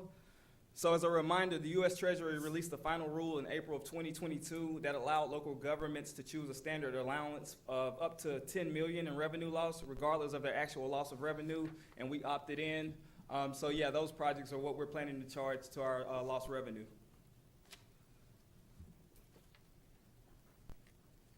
All right, so this is the infrastructure and transportation CIP budget for ARPA. The last category, it captures our water and sewer projects, stormwater, and transportation. The budget amounts are $3.8 million for water and sewer, $3.4 for stormwater, and $600,000 for transportation. Few things to note: we added back the SCADA system for water and sewer. This was previously removed, but added back now that we have a little bit more flexibility. And for stormwater, we're carrying forward about $192,000 for our culvert repairs. And then on the downtown transportation front, which I alluded to earlier, there are two items that are worth mentioning. The first is the arborist plans to replace trees in our downtown, which will be better for retail visibility, beautification, and pedestrian crossing. And then also, the second is the traffic calming efforts that Steve Hall and our transportation program manager and his team are working on right now. And yeah, that's all I got. I'll pass it back to Keith. Do you Thanks. prefer Thank you. questions at the end, Keith, or could we ask Josh questions now? Oh. Great. Go ahead. First of all, Josh, thank you for the presentation. I appreciate, I think this may be the first time you presented before us. And Yes, appreciate is. that. Going to the ARPA for the Parks and Rec, the Signal Hill Park renovation of $2.7 million in FY '25. I think it's on slide 12. Yep. Is that going to include the bathroom ADA improvements? To me, that's the most important thing that has to happen at that park. Yeah, so I looked over at Sarah and I got the head nod. I know this project, She's the one that gave it's me her the tour. baby, yeah. Sarah gave me the tour. Yeah, so it appears as if that will be included in the project, but yeah, Sarah can speak more intelligently to it.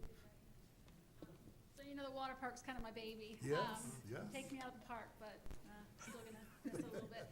Yeah, that project includes demoing both buildings, both the bathhouse and the guard office, and creating one big building, because the other part is that we're grandfathered in, that people don't have to come through the bathhouse to enter the water park, but per code, they're supposed to enter through the bathhouse. So we'll have one big building, and that renovation will also include the large structure in the middle pool, the outpost, getting rid of that.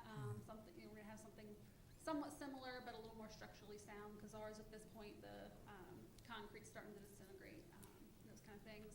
What else? Replacing the Landing pumping pad. system? And Yes, I mean, it would be a new pump room, for the most part as well. There are certain things like the chemical feeders that we just got a year and a half ago, those can be recycled and used again, but, the plan would be that everything would be new in there. Fantastic. Excellent, thank you. Other question I had was, I didn't understand why the fire department is showing up in its spot and not in the, where the fire department has its own budgets. Why is it in the tech, the 613,000? Yeah, so I believe it's there because it's a facility related project, and all of our facilities projects are budgeted in the general services area, and so that's why it's showing up there. It's not really a budget allocation, it's more of a managerial execution. So we have centralized facility management that will manage all the facility-related projects for all departments. Because it seems like it would help us understand how many ARPA dollars are being used for fire and police, and if it's budgeted in the area that the activity is taking place. We can pull that data if that's what you guys would like to see. Well, I mean, it would just help, I think, to see, all our departments, who got what of ARPA funds. And if we're showing it someplace else, it just kind of separates out. Anyway, it's minor. Excellent presentation. Thank you very much. Any other comments or questions, Councilman? So, Daryl, Yes. can I speak really quickly? We will be doing the stairway project that you were concerned about at Signal Hill Park. I heard it That mentioned goes up to the stairway project. playground.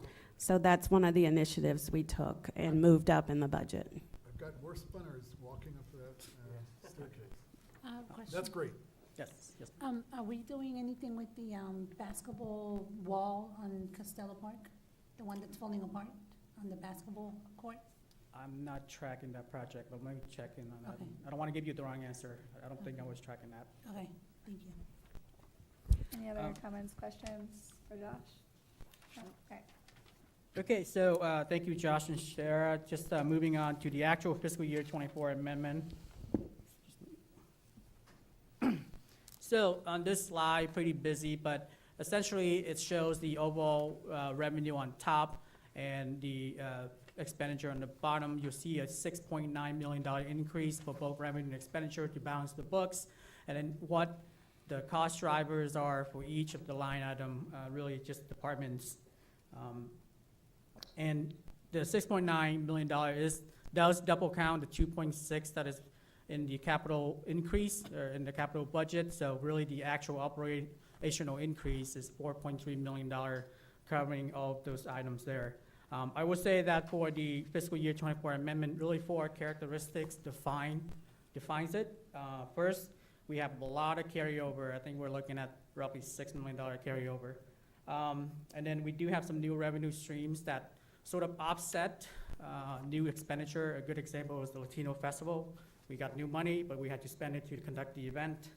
And then for positive impact, and I'll go into this more detail, but generally speaking, the positive impact came from increased state funding, delinquency collection really went up, and interest payment. We're in a high interest rate, bad for everything else, but good for our cash account.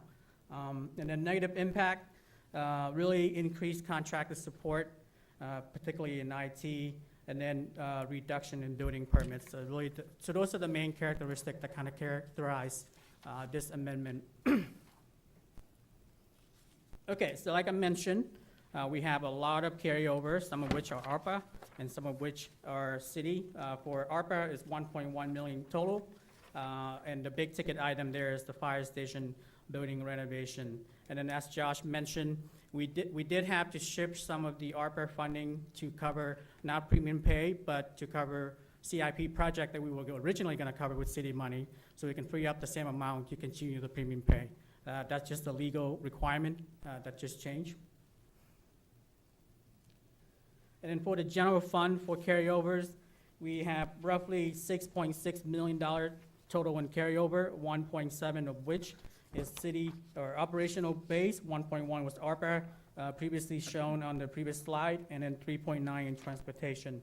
Up note of the $1.7 million in the general fund, as you can see there, the big ticket item is the carryover for the facilities, the school project, the PD roof repair, and the fire exhaust.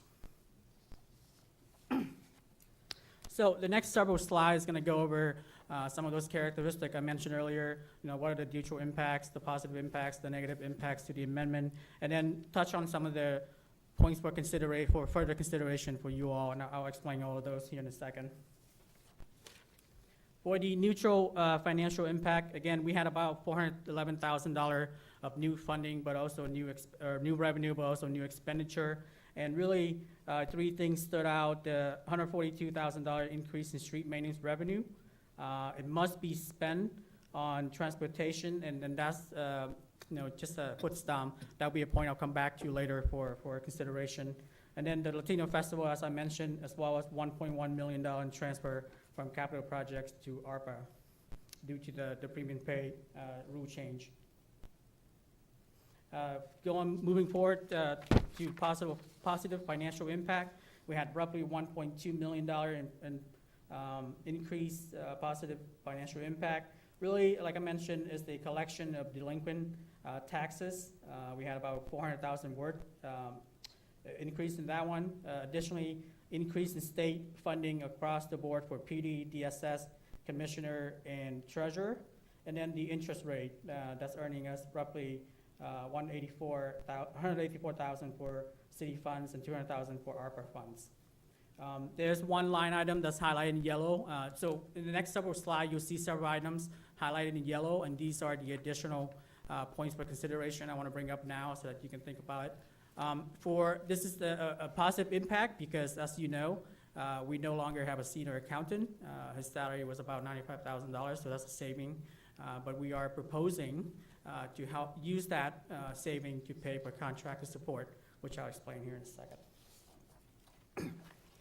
All right, so continuing to the negative financial impact, we had roughly $2.35 million in negative financial impact, mainly driven by reduction in forecasted local sales tax and meals tax. Again, I mentioned high interest rate earlier.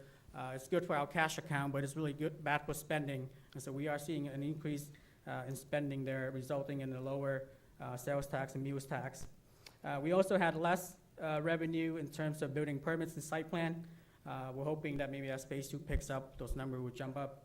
And then additionally, tying back to the $95,000 saving on the positive impact slide, we are proposing to use some of that fund to outsource contract support for our treasurer and commissioner, as well as our HR and finance, due to the fact that they're really swamped with all of the requirements and the contract support are being brought in to help with the daily recommendation and reconciliation tasks. You know, the more mundane tasks to allow them to work on other stuff.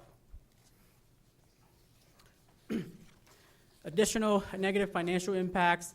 As you can see there, I mentioned the HR support as well as the finance support. Another big ticket item is fiscal year 23 surplus. We're proposing to give all employees a bonus for at least for those that have been with the city for the full fiscal year 23. And this is more both a retention tool, but also an incentive for all of the departments for their performance, coming under the budget that resulted in a $6 million surplus last year.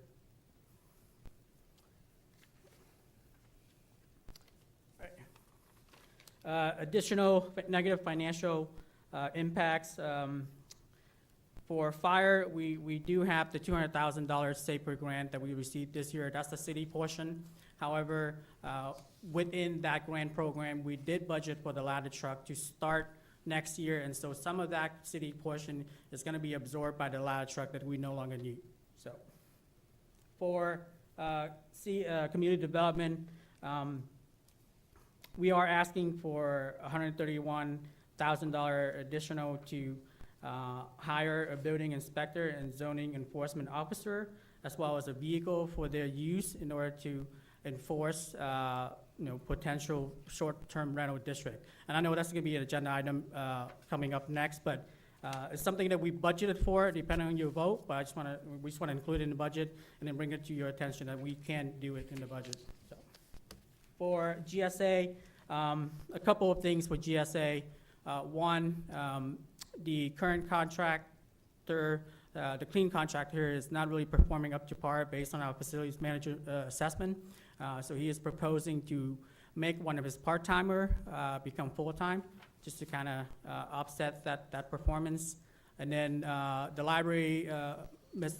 Holly has told us that they've increased foot traffic a lot over the weekend, and that requires additional weekend cleaning that we did not procure as part of the original contract, and that's a $12,000 increase.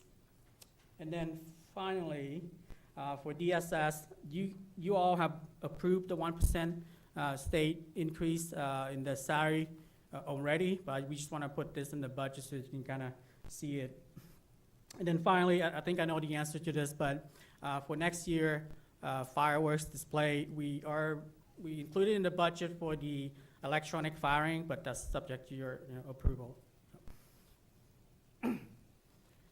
Okay, so of the three, several of the yellow highlights mentioned earlier has to do with staff increase, and so this is sort of a summary roll-up of what those are. So we lost the senior accountant, which resulted in a $95,000 saving, but we're proposing to bring in these additional position for the reason that I just mentioned. I just want to highlight the two FTE there for transportation project manager and street crew. So Steve, our transportation division manager, has done a really good job bringing in millions of dollars in grant funding. He's managing somewhere to the tune of $36 million in grants, which requires a lot of work. And so we are looking at probably 30 projects and growing moving forward. And so, he needs some help, and then that's one of the positions that we wanted to bring in to help him, a dedicated transportation project manager. And then the other person is the street crew. So right now we have a street crew of 6. One of them is had it. The supervisor himself is actually a worker, and we want to bring in an additional person so that the supervisor can actually manage this team. Another additional comment, the transportation PM part of the good news, Steve, we did get increased funding from the state for the street maintenance program, approximately 141,000. So we could cover the transportation project manager for about the rest of the fiscal year. So we do have that funding based on additional revenue from the state. Moving on to the enterprise fund, this is a similar format to the general funds. As you see, you have revenue on top, expenditure on the bottom, balance for all three funds. Really, the highlight for the water and sewer is the carryover, as well as increase for IT contracted services, and UOSA cost has really risen for us. For the stormwater fund, really the two highlights are the increases in IT contract support and the capital carryover. And then for the solid waste, there's no CIP impact. However, we did have some marginal increase in glass dumpster costs. And then just a summary of the enterprise fund. As you can see there, the highlight is the water purchase and UOSA plan that really increased our new expenditure, 500,000 worth. The rest are all just carry over from fiscal year 23. All right, so in summary, for the general fund, we have $4.3 million more in revenue. If you take out the 557 for ARPA on both sides, you really have 3.7 or 3.8, of which about 800,000 is more revenue, and 3 million is really the usage of the fund balance. That 3.8 covered 1.6 million transferred to capital, as well as 2.2 million more in expenditure, of which 550,000 of that are the yellow position that you saw earlier. And then for the enterprise fund, again, $2 million, 1.5 of which is carryover for stormwater. All of that is carryover, and the solid waste marginal increase. If there are no questions, I'll turn over to Tony to kind of. I got a question. So can you remind me what years the SAFER grant covers? It's 25 to 28. Fiscal 25 to fiscal Yes. 28? Yes, ma'am. Okay, thank you so much. Any other questions for Keith? Yeah, I got 'em. I guess my question is regarding the cleaning for the library. So who does the cleaning for the office use? So right now, I think it's Colonial or Capital. Is it Colonial or Capital? One of those. The current Mark Lozier, General Services Administrator. The current contract is with Capital Cleaning for City Hall. It does not include a weekend service. So what we have is activities going on the weekend in the library, and so that's a service gap that we're going to address in this. So what we're also doing is offsetting some of the contractual services costs with that increase of a part-time to full-time. That's why you only had a $7,000 delta there. Right. And So it's capital right now. Right. And we're on like a month-to-month for the next few months. With the And once you do adopt the budget amendment, we would increase the part-time to full-time and add that person. And that would backfill most of what we need. We will still need weekend service in the library, and that's why that's just a cost increase. yeah. So if we move it in-house, we're looking at 1.5 employees. So Right now, we have 1.5 Yeah. employees, It'll be and we would be going to 2. two. Okay, Yeah, yeah, 'cause so you're 2. And then part-time that, to full-time. those 2 will cover the library and then Parks and Rec. They cover City Hall, PD, Community Service. Oh, so we're doing Parks away and with Rec the has their own staff. contracting service for once we get to 2. We would probably still need a person for the police department. Okay.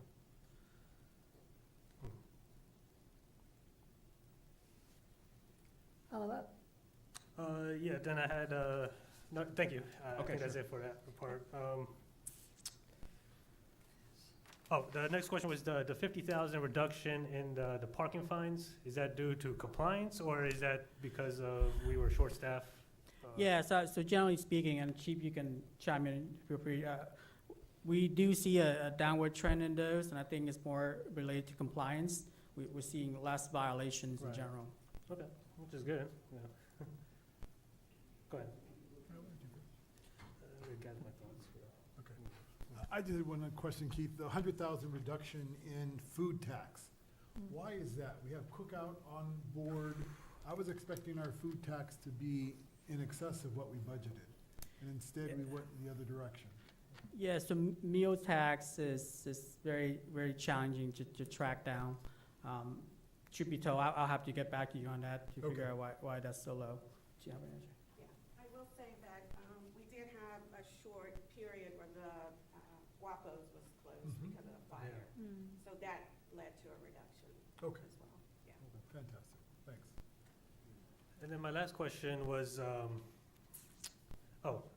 ARPA funds before were allowed to be used towards any transportation or infrastructure, or not infrastructure, I guess transportation, I would say. So that changed just this recently.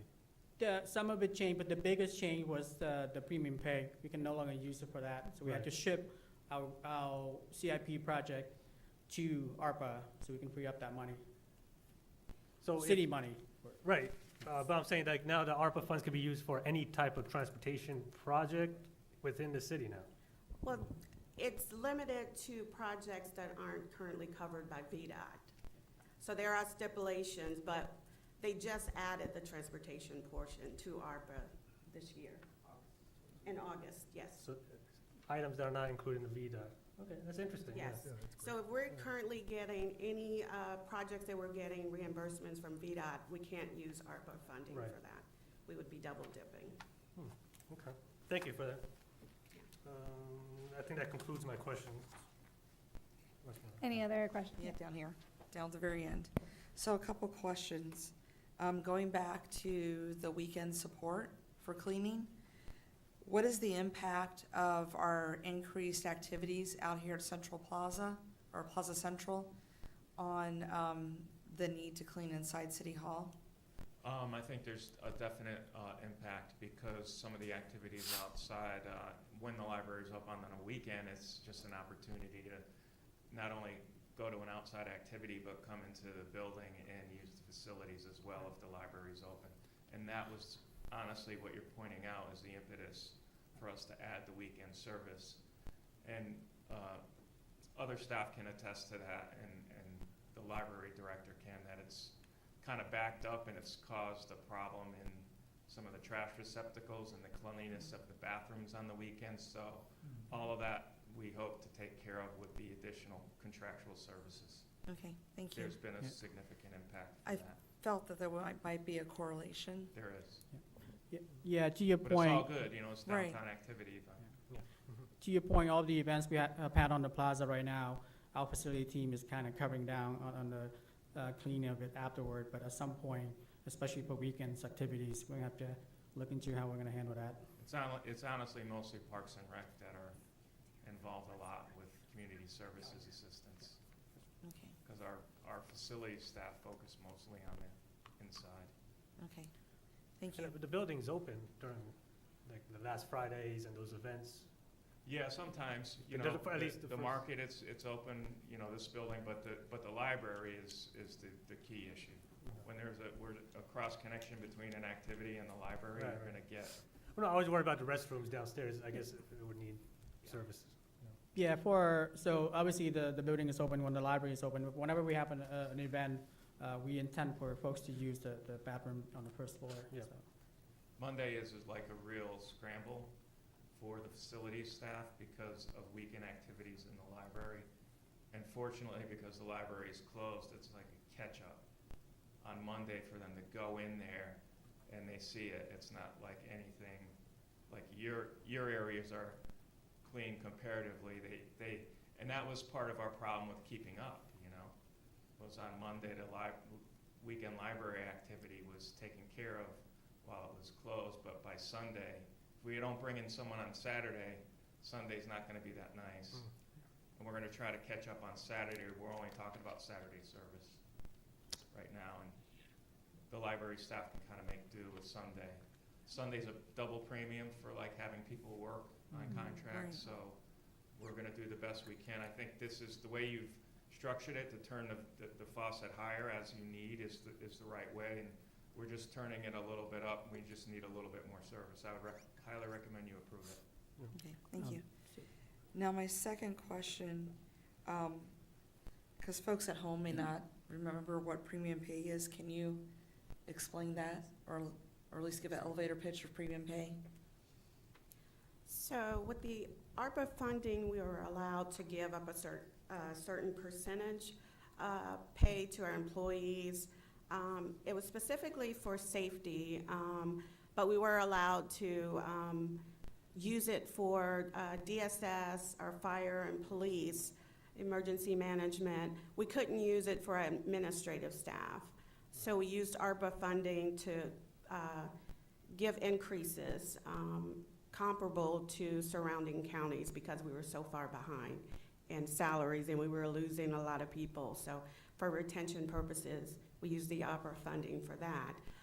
But April 10th of 2023, the federal government decided that we were gonna, not use that anymore because the pandemic had been considered over. So we had to redirect funding from CIP projects that were justifiable for Parks and Rec and Fire specifically because their projects are justifiable for ARPA, the final rule. So we redirected funds that we were using for premium pay over to those projects so we could still continue to give the premium pay that we had given to our employees so they wouldn't leave us. We don't want to take away, salaries from our employees. Okay, thank you. And then before I turn it over to Tony, I'm kind of jumping ahead a little bit. Any other questions you have, just like last year, please send it to Lasso. CC myself and Sarah, because I'm not sure how long Lasso's going to be out, so that way we can get back to you. Thank you. So one last follow-up before you go. Back to the transportation ARPA fund. So the traffic light that we were talking about last meeting with the arm out at Manassas Drive. Holcomb Manassas. Yeah, so can we use those ARPA funds towards that project? It's safety related, so I think yes, but I don't think we have it included right now, so we can look into that. Well, that's what I was saying, because I would like to pretend the ARPA funds. I mean, depends on the council, but something to consider. Yeah. Yes. And then with the ARPA funding, we've budgeted in 22 and 23 for projects that didn't follow through. Right. So we redirect that money, so we can definitely look at doing that. I have one question. The 2,000 retention or the bonus there, that's only for full-time FTEs, right?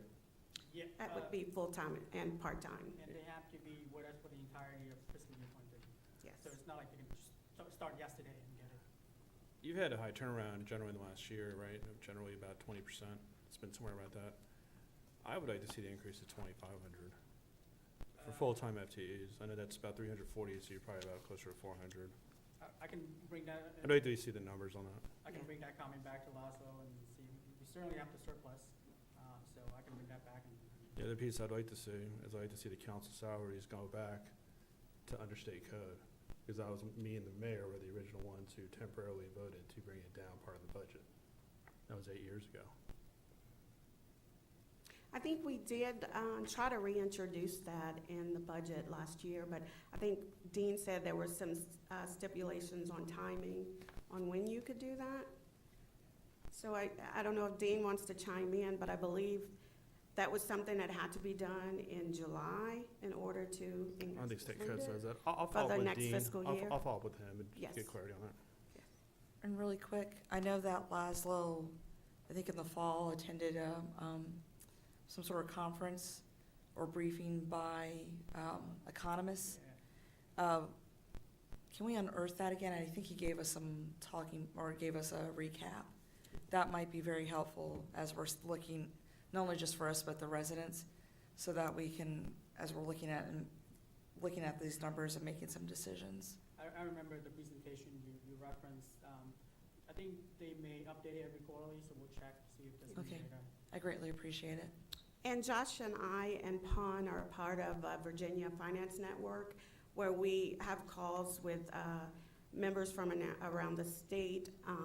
Dr. Cheryl Bailey gives us an economic update every so often, and she just did that in the last meeting, so I can forward that over to you guys as well. Be most appreciative. Thank you. Okay, so good evening, Vice Mayor Mensing and members of the governing body, residents. I want to open up our spreadsheet and just guide you through it so you'll know how to read what we've presented in the presentation. And if you have any questions, we have line by line of everything that's budgeted, so you can follow along that way. Let's pull that out. We're gonna go to the city website. And Keith, does this drag over? Or? Okay. There we go. Okay, so we're gonna go to the government, go to the meetings and agendas. We're going to 2023. And here where it says more is where we've uploaded all of our information. We've got the budget amendment spreadsheet that we'll pull up.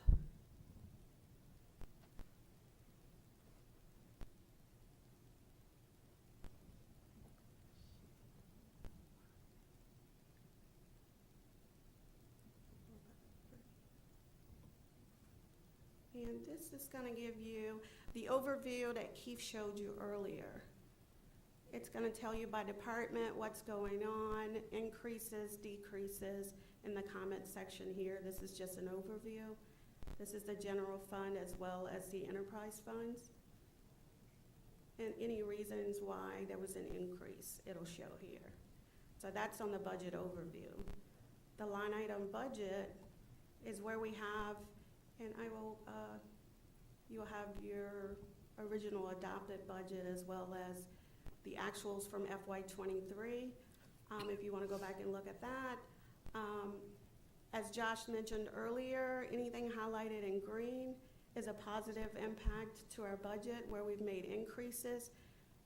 Keith was talking earlier about increases. Patty has been doing a really good job with delinquencies. So we have increased our budget based on what she has done as far as recovering our funds from the collection agency. Here, there is a negative impact, but that was just that because we changed where we were capturing this amount here, and it's spread out in the below. So there's 450 here. And this local sales tax as well as meal tax are down, so we made a decrease in both of those areas. But really when you go through, and it's gonna be by department, you'll see where we added and took away based on what he showed you in the presentation. So all of that is here in the line item budget, and this is for general fund. Then we have the CIP budget.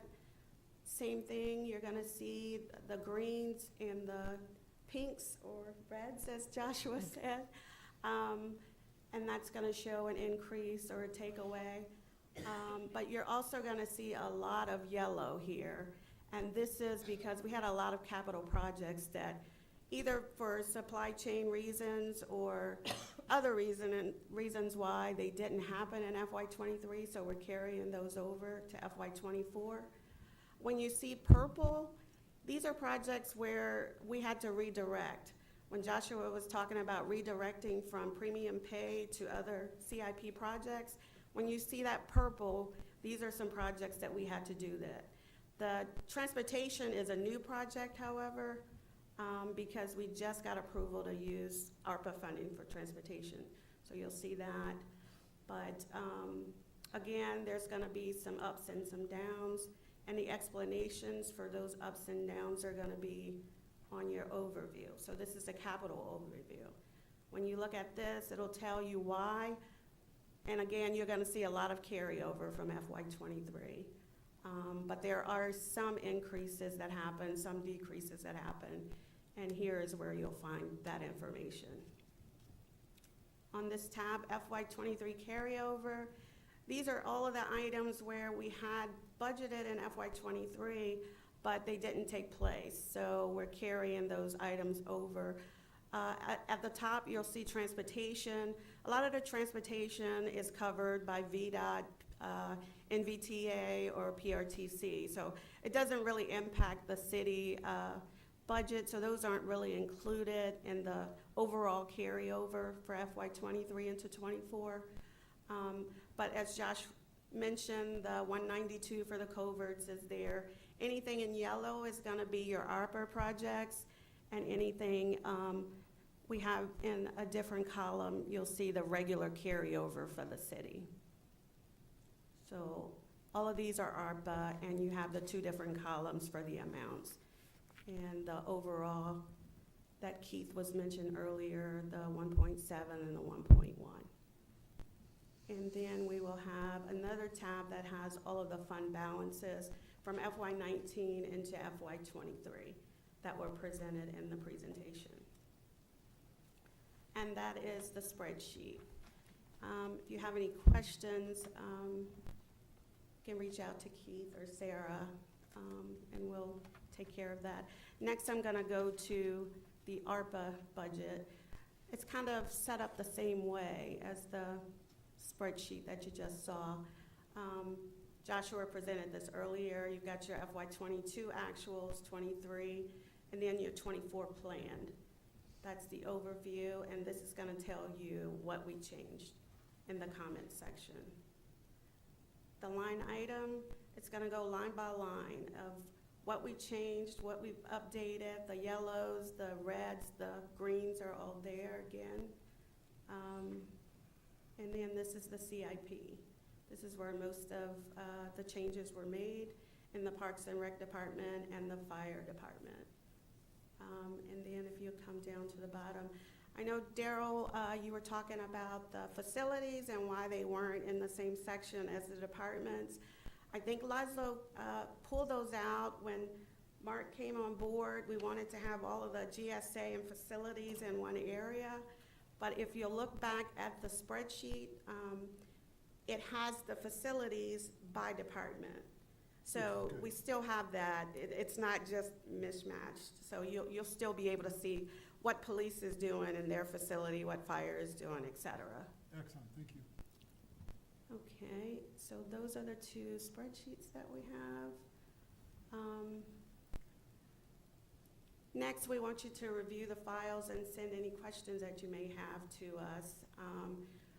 We would like to vote next week, but if not, you need more time, then we will do that. We'll have our advertised public hearing next week. If you vote on the budget amendment next week, then the appropriations that we will provide will be based on the amended budget, but if not, it will be based on the adopted budget that we've had. So that's a consideration to make when you're looking at when you want to vote on the budget. And again, the key decisions that Keith was talking about, the bonuses, the new FTEs, the building inspector, zoning enforcement officer, and the facilities cleaning from the 0.5 FTE to bringing her on as a full-time employee. And included in the amendment, we've incorporated the ARPA Amendment 4. So you would be voting on that as well. And the school's budget amendment is a part of the city. So you would be voting on the city budget as well. And then you guys can let us know. We'll bring your concerns about the bonuses to Laszlo's attention. But if there's any other things that you guys might want us to change in the budget, you can send us an email and we'll present that to him and discuss next week. Thank you. Thank Are you. there any other questions? Any other comments or questions? Okay, so everyone please read over the materials, email your questions to Laszlo, and please be sure you CC Keith and Sarah. All right, next up is the short-term rental and long-term rental district expansion follow-up. If that's Dean. Yeah, I'll go ahead and take this just because I'm going to be drafting whatever you guys want to do, and I just need to make sure there's some clarification. We talked about short-term rentals back on September 19th. We had a public hearing, and there was a lot of discussion there about the pros and cons of short-term rentals. I think that the consensus was not to support it, but you wanted to have some clarity on what the cost would be to come back and enforce the existing rental district, which is separate from the short-term rentals. And then also what the cost would be associated with the short-term rental program. I believe the budget you just were presented, the amendment you just presented, has 2 full-time zoning inspectors that would be added. And so the job that they would do, those 2 would do, would be largely the rental inspection program. And then one of them is going to have to do work on the short-term rentals regardless of whether or not you adopt an ordinance to approve them. Either they're going to have to go through the Airbnb, Craigslist, et cetera, to see if anyone's advertising, and then to go out and enforce the law that says they can't do it, or they're going to have to do it to make sure that whoever's renting out their property is registered, if you do have the program in place. So regardless, that if you approve the amended budget, and those positions are created, that person is going to be looking at short-term rentals. So the big, so I do need to know if you want to move forward with the short-term rentals, but for purposes of those 2 FTEs, it really doesn't matter, because they're going to do the same amount of work no matter what. The bigger question is the rental inspection district. And I just want to point out there's 2 purposes. The short-term rental is entirely different purpose than the rental inspection district. So the rental inspection district is designed to make sure that properties that are being rented out are up to code, and that's up to the building code. And Daryl, to your point before, yes, we'd be able to inspect to make sure that all of the code, or the rental property is up to all the code, including, smoke alarms, I don't know, ozone, radon, whatever they have now, in addition to any other changes that are safety related. So we would be able to inspect those. And we'd have that right now. That's already written into our code. The question I have for you is, and Laszlo kind of presented as certain options, but I'll just ask straight out which one you want to do. So the questions I have for you is, first, do you want to pursue the short-term rentals? And I'm going to ask for a vote on that, just so we have some clarity, and so we're not just, this is a ping pong ball we keep bouncing back and forth down the road. Secondly, do you want to expand the rental inspection district? And I'll just say the reason I would suggest that it would be a good idea to do it is the goal of it is to make sure that we're in compliance with the building code. And since 2004, the city has adopted the Virginia Uniform Statewide Building Code as its own. So I would suggest that any properties that were built under that code, basically they came in with the plan after that point in April 20th, 2004. They then were subject to the new building code, so they would be up to code. Everything built before that, however, would have been constructed based upon a previous building code. And so we want to make sure that we had some sort of assurance that they were up to code. So I would suggest that because all the properties on west of Euclid were all completed after before 2004. And even if they were completed shortly thereafter, they were still using the previous building code, and I've confirmed that with Calvin. So I say that we expand the district itself to all properties west of Euclid. Right now, there's the Mosby condo is carved out right now, but that condo, though, really should be included as well, just because of the age. And then also, the rest of the city have a district, or not a district, but add all those properties that were constructed based upon a building code prior to the Virginia Uniform Statewide Building Code. Alternatively, you could expand the district to encompass pretty much all of Bloom's Crossing, because I think all of it was constructed under the previous building code as well. So it means essentially we'd have an area in the city, basically the downtown area and along Digital, that would be exempt just because they were all constructed later with the current code. So the second question then is whether or not you want to expand that. So those are my big questions, and they kind of fit into the options last they were presented, but those are what I need to know. And then if you decide you do want to expand, or even if you don't want to expand the rental inspection district, I would recommend that we move it out of the zoning ordinance.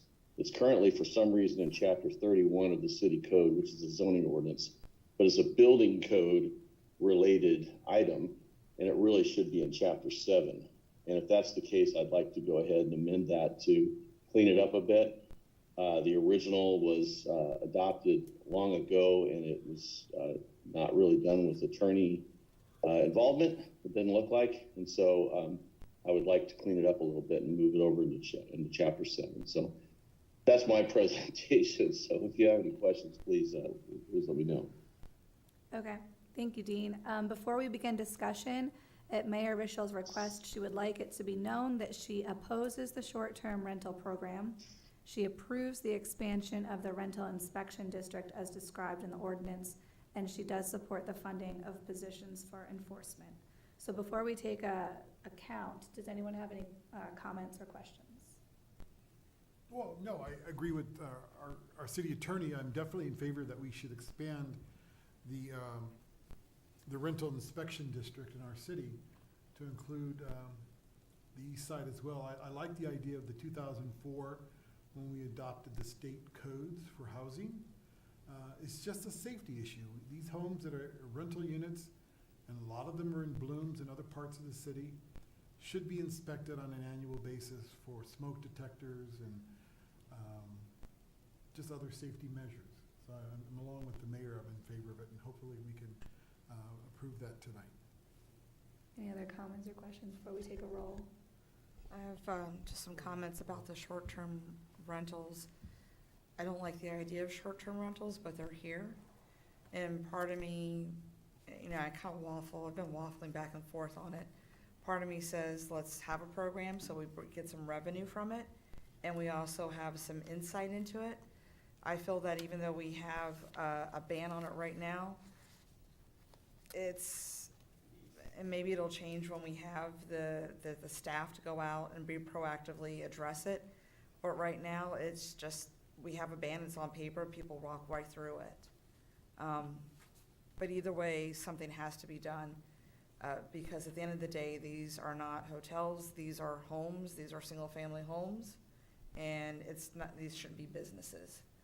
In addition, God forbid there's an emergency at any of these facilities, at these short-term rentals or even long-term rentals, and if it's not known that's a rental, then how do our emergency services know what to look for?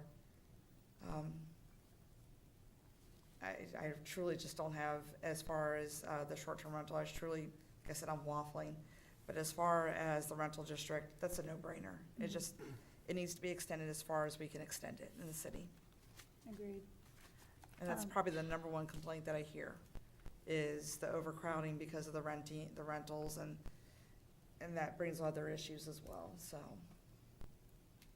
Any other comments or questions before we take roll? I'm gonna do the complete opposite. I'm gonna stick with option one, status quo, prohibit short-term rentals, keep the current long-term inspection boundaries.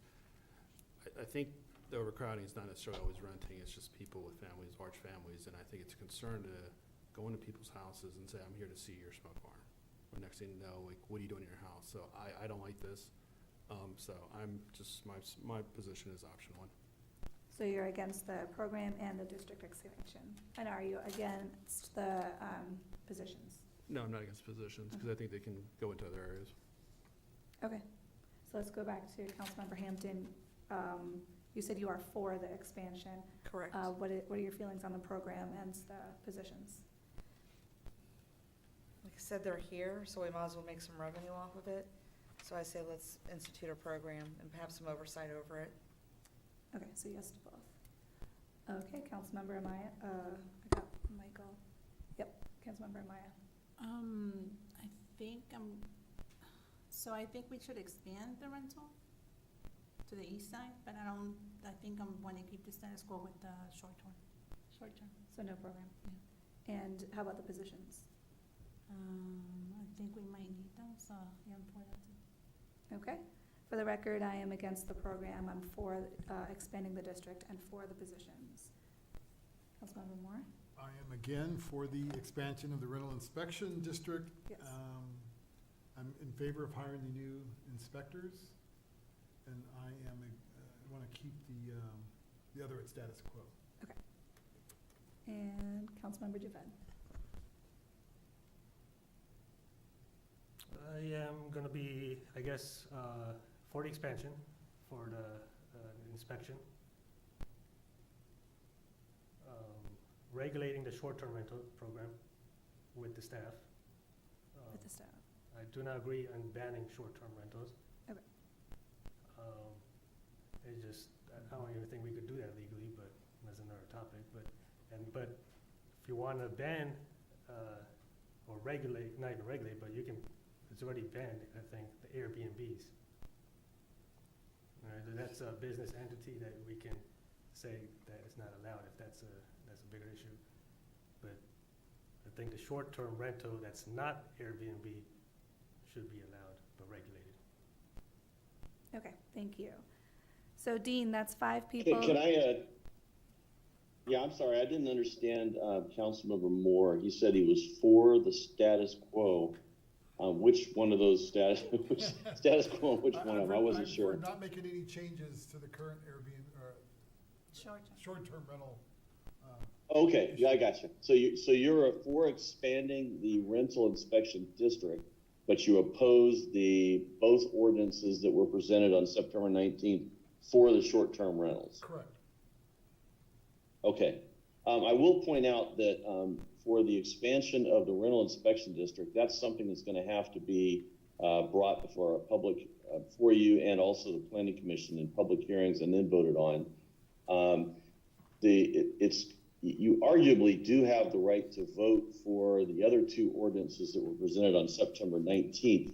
However, I would suggest that it might be more appropriate to have us schedule that as a specific topic at the next meeting for a vote on those, just since this was here kind of a discussion for options, and it might look like, we kind of pulled a fast one and people didn't show up maybe, or didn't comment. So maybe it'd be best to have me prepare the ordinance, and then we can do the vote for the short-term rentals next week or next meeting. Does that sound appropriate? Yes. Sounds good. Yes. Yeah. So on the rental district expansion, how many were in favor of expanding it as I presented to encompass all the properties that were constructed under the old building code? 6. 6. Okay, good. Okay, I got you. Okay, now, do you want me to change the boundaries so it's west of Euclid and then say east of Andrew or something like that, so that it encompasses, or you just want me to expand it so the individual properties that were constructed under the old building code are covered, and that would generally be anything before 2004, and maybe a little bit after April 20th, 2004, but that would be the expansion instead of having 2 districts. Which would you prefer? I would say whatever is the clearest for everybody to understand. Yeah, agreed. And would it be easier to say what's not included in what's excluded from the district? It might be easier to have 2 districts for enforcement purposes. No, that becomes a problem. Yeah. Why can't we just say the year of your house? If your house was built before 2004, then you have to participate in the inspection program. A date. Everyone knows when their house was built. Well, the only problem with that is, and I've talked to Calvin about that, is properties that were constructed afterwards, but the plans were approved before we adopted the new building code, would still be constructed under the old building code. It could be well into 2004, maybe even 2005, depending upon when the building plans were pulled, because I believe they have 2 years from when the plans are approved to build, to start construction. So I don't know if we would catch everybody. So what about 2006? I would want to talk to Calvin and make sure that we don't have any that would slip through. And then that, you're right, maybe that is the appropriate date. Maybe we say anything before, constructed before December 31st, 2006. You know, Yep. that would cover an awful lot. It probably will capture all of the properties under the previous code, but I'd like to check with Calvin to verify. Does he want to opine tonight? Well, Is I he have- there? I mean, Yeah. he Yes, of already course. dug through some stuff. Okay. So Dean, I have a question. So there are instances where, especially on the west side, where the original houses have literally been torn down and being replaced with new homes. If we do it by date, and it just came to my mind, we do it by date versus geographic location, would those homes then be excluded from the rental district? No, because the program under the state allows us to designate an area of the city with defined boundaries that's of a big concern. And that is the biggest concern because a lot of those houses are old over there. Most of them are old. They have old pipes, you know, all the utilities and such. They may or may not have updated smoke alarms. So there is a concern over there. Maybe there's a concern also over on the east side, although it's a newer area. But certainly, if the intent is to meet the requirements of the Virginia Uniform Statewide Building Code, then we can also expand under the state code. We're allowed to individually pick houses. So we would just be basically saying all houses with certain criteria are also included. And I think that meets the intent of the state code, you know, which is safety, health, safety, welfare of the renters. And that's the key there. So it's the health, safety, and welfare. That sounds like it might be complicated to. Well, we are allowed to do it. It's just you know, there's a lot of houses in the city that are going to meet that criteria.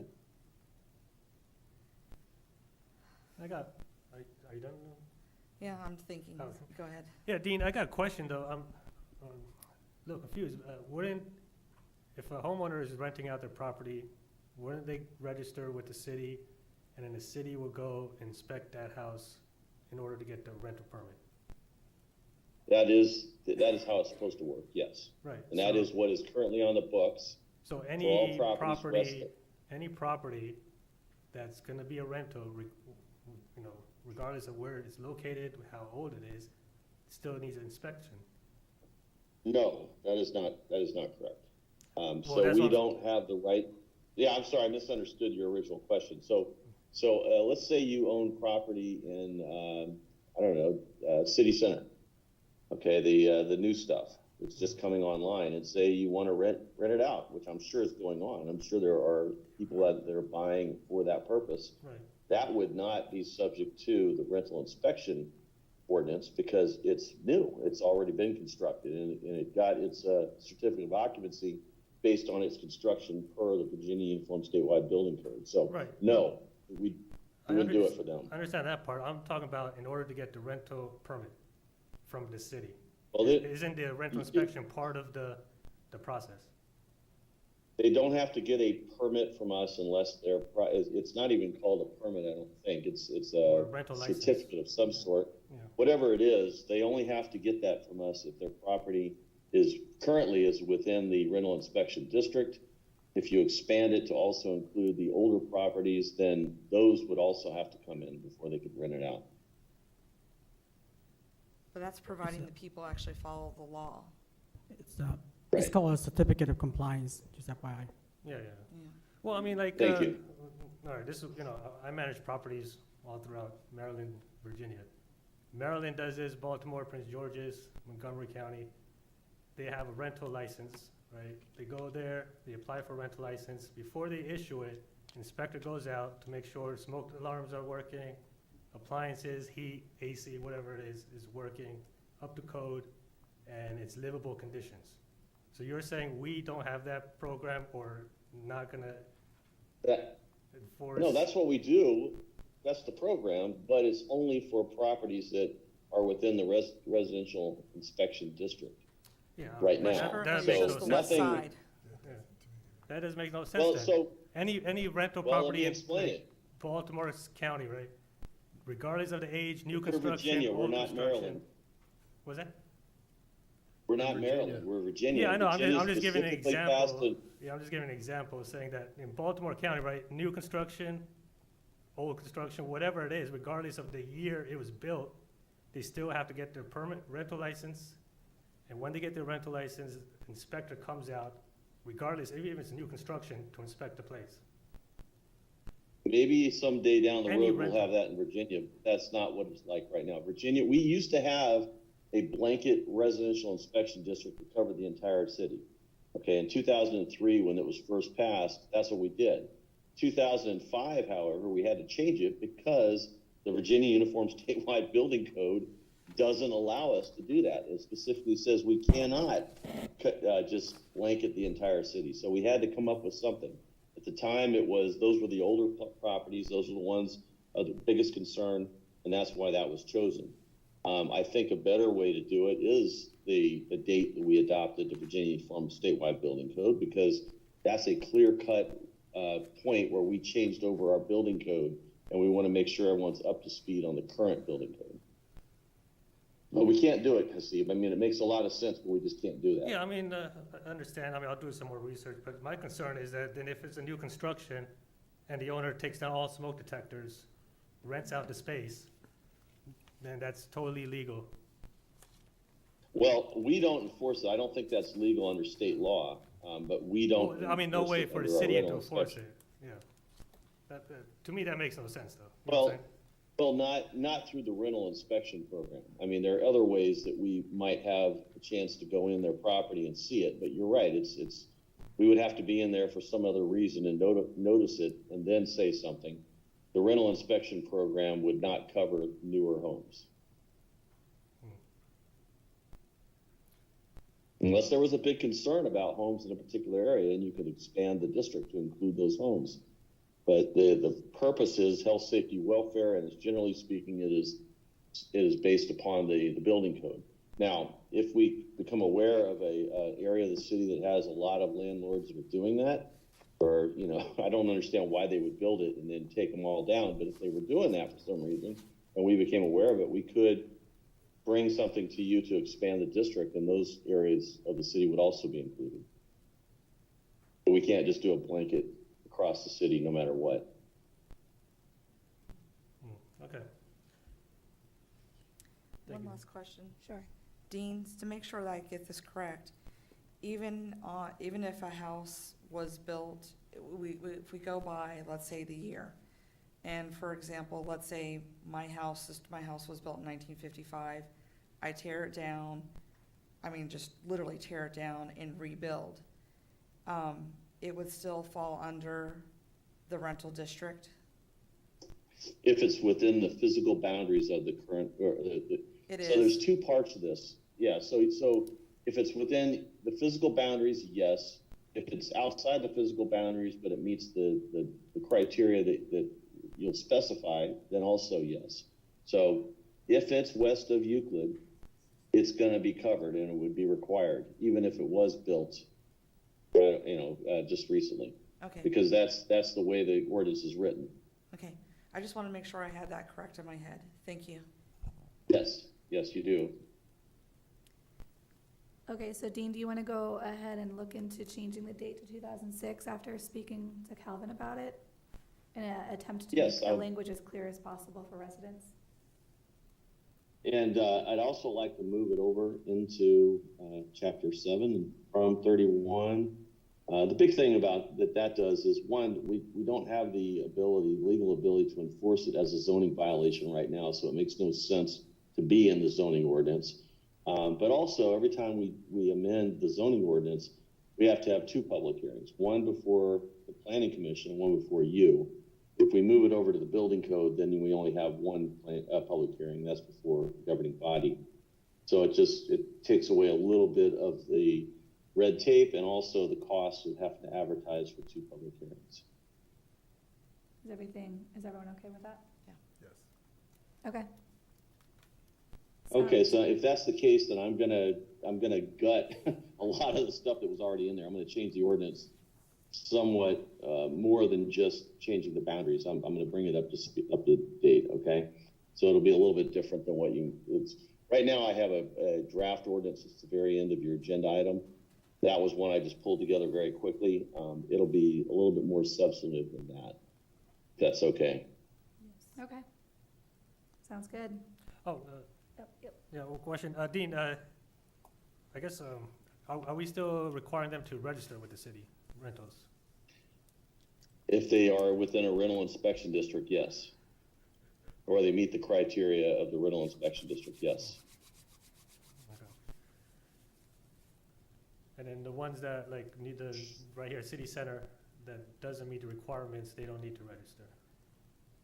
That's correct. Not right now as we presented it. If they were somehow included in the district, then yes, they would, but they're not in the district now and they're not proposed to be in the district. Okay. So when we talk about the new staff that's coming on board, they will be regulating the ones that are in the district? Well, they're going to be regulating all of them that are covered under the ordinance. So again, there's in the district and then there's those outside the district that meet the criteria based upon when they were constructed, is how I'm proposing to draft it. So But how would these employees know that they're rentals? Our employees? Right. Yeah, it's the same problem as anything else. I mean, how do we know this? We're gonna have to advertise this extensively throughout the local rental broker market. You know, all the real estate agents that are out there helping. We're gonna have to advertise with them. We're gonna have to advertise throughout the city to let people know. I guess, you know, the mobile advertising signs. You know. So would it make sense to have them register with the city though, right? Yeah, well, they have to. So the way it would work is we would notify all the local real estate agents that we have this ordinance in place, and we've had it in place, but now we are actually going to start enforcing it. And these are the boundaries and the other criteria that houses will meet if they have to be registered with the city. Okay, so that's the first thing. People in your profession, will do a lot of the heavy lifting by saying, okay, this is one of the properties that meets this criteria. It's located here or it meets this criteria. Hey, folks, you need to go ahead, landlords, you need to register with the city before you rent this out. Okay, that's how I would imagine a lot of this is going to happen, because many people do go through local real estate brokers. We also, however, need to get the word out to those people who are just renting it on their own and let them know as well. It's the same problem we have with any ordinance, though. You know, it's we now are going to have a couple of employees that are going to be dedicated to this, and they'll have a little bit more resources and time to go out and make sure. But a lot of it's going to be, you know, we find out about it and then we notify them, just like any other code that is passed and enforced. It's hard. And then these inspections are only a one-time thing? No, I believe they last for 2 years. There's various criteria that it really depends on whether or not you're going to have a short-term rental program or not when you vote on it, because those will also be covered. I mean, they're still rentals, so they still need to be inspected. They would probably have a more frequent inspection rate than the long-term rentals that don't need to have approval from us to rent, other than just to get the certificate of inspection. Okay. Thank you. That's all my questions. All right, Dean, do you have everything you need from us? Yes, ma'am, I do. Okay, thank you. So we've now arrived at our second public comment time. Is there anyone who would like to make public comment? Really quick. Yes. Just a reminder to the residents that we have the Winter Light Extravaganza. The registrations are open to December 13th, so please submit your house. And if I'm not mistaken, I think our band won an award, so congratulations to our band. And they are amazing based on our ride on the back of the trailer the other day. They are amazing. Yes, congratulations. And I just want to shout out and thank all the staff, particularly our public safety, police, and fire, for the amazing light parade that we had. The turnout was phenomenal here in the city center. and it was a great parade, well-attended, and a lot of fun. So thank you for that, for everyone. Just a comment, Can you come to the the microphone? city council needs to set a date and keep it like first Saturday or the second Saturday of every year. That way, everybody knows, It's a good idea. you know, Yeah. last year it's on the second Saturday, this year it's on the first Saturday. I agree. Yeah, good point. City manager report? Nothing to report, but on that comment, I think we are planning on keeping the same date every year going forward. Okay, great. And do you know, are we gonna be reversing the route, or is it, We schedule an after-action report to incorporate some of the comments and some of the issues we saw during this year's event. And I think that may be one of the recommendation we make, which is, because now we're incorporating the downtown plaza, there's certainly a timing aspect to this, and the distance and the speed of travel may make that very difficult to kind of synchronize all the events. So I think that's something we're gonna look into. okay, great, And have a quick follow-up with the city Yes. manager, or the acting city manager at the moment. yes. When we had met, I think it was last month, and we had a discussion about the backyards, parking in the backyards. Laszlo was gonna bring back to us his findings, excuse me, from the town halls. Could we get those findings, so that we can go ahead and have, probably in January, schedule discussion about the backyard parking? I'll check in with Mickey and see where we're at with that, and I'll get back to you. Thank you. Okay. We're now gonna go into closed meeting. Dean, can you read us into closed meeting? Yes, I recommend the governing body go into closed meeting to discuss the assignment and performance of specific officers and employees of the city, and to consult with the city attorney regarding a specific legal matter requiring the provision of legal advice pursuant to paragraphs 1 and 8 respectively of subsection 2.2-3711A of the Code of Virginia. Okay, is motion? Second. All in favor? Aye. Opposed? Abstained, motion carries. We'll meet over there in 5 minutes. Thank you, Mike and Doyle, for coming out. 15,000 pounds, that's easy, right? Because the main reason we started this was box trucks, the dump trailer, the boats. Boats are under 15,000. Well, those are still prohibited, See? so we're just talking about personal vehicles Yeah. now. The commercial vehicles.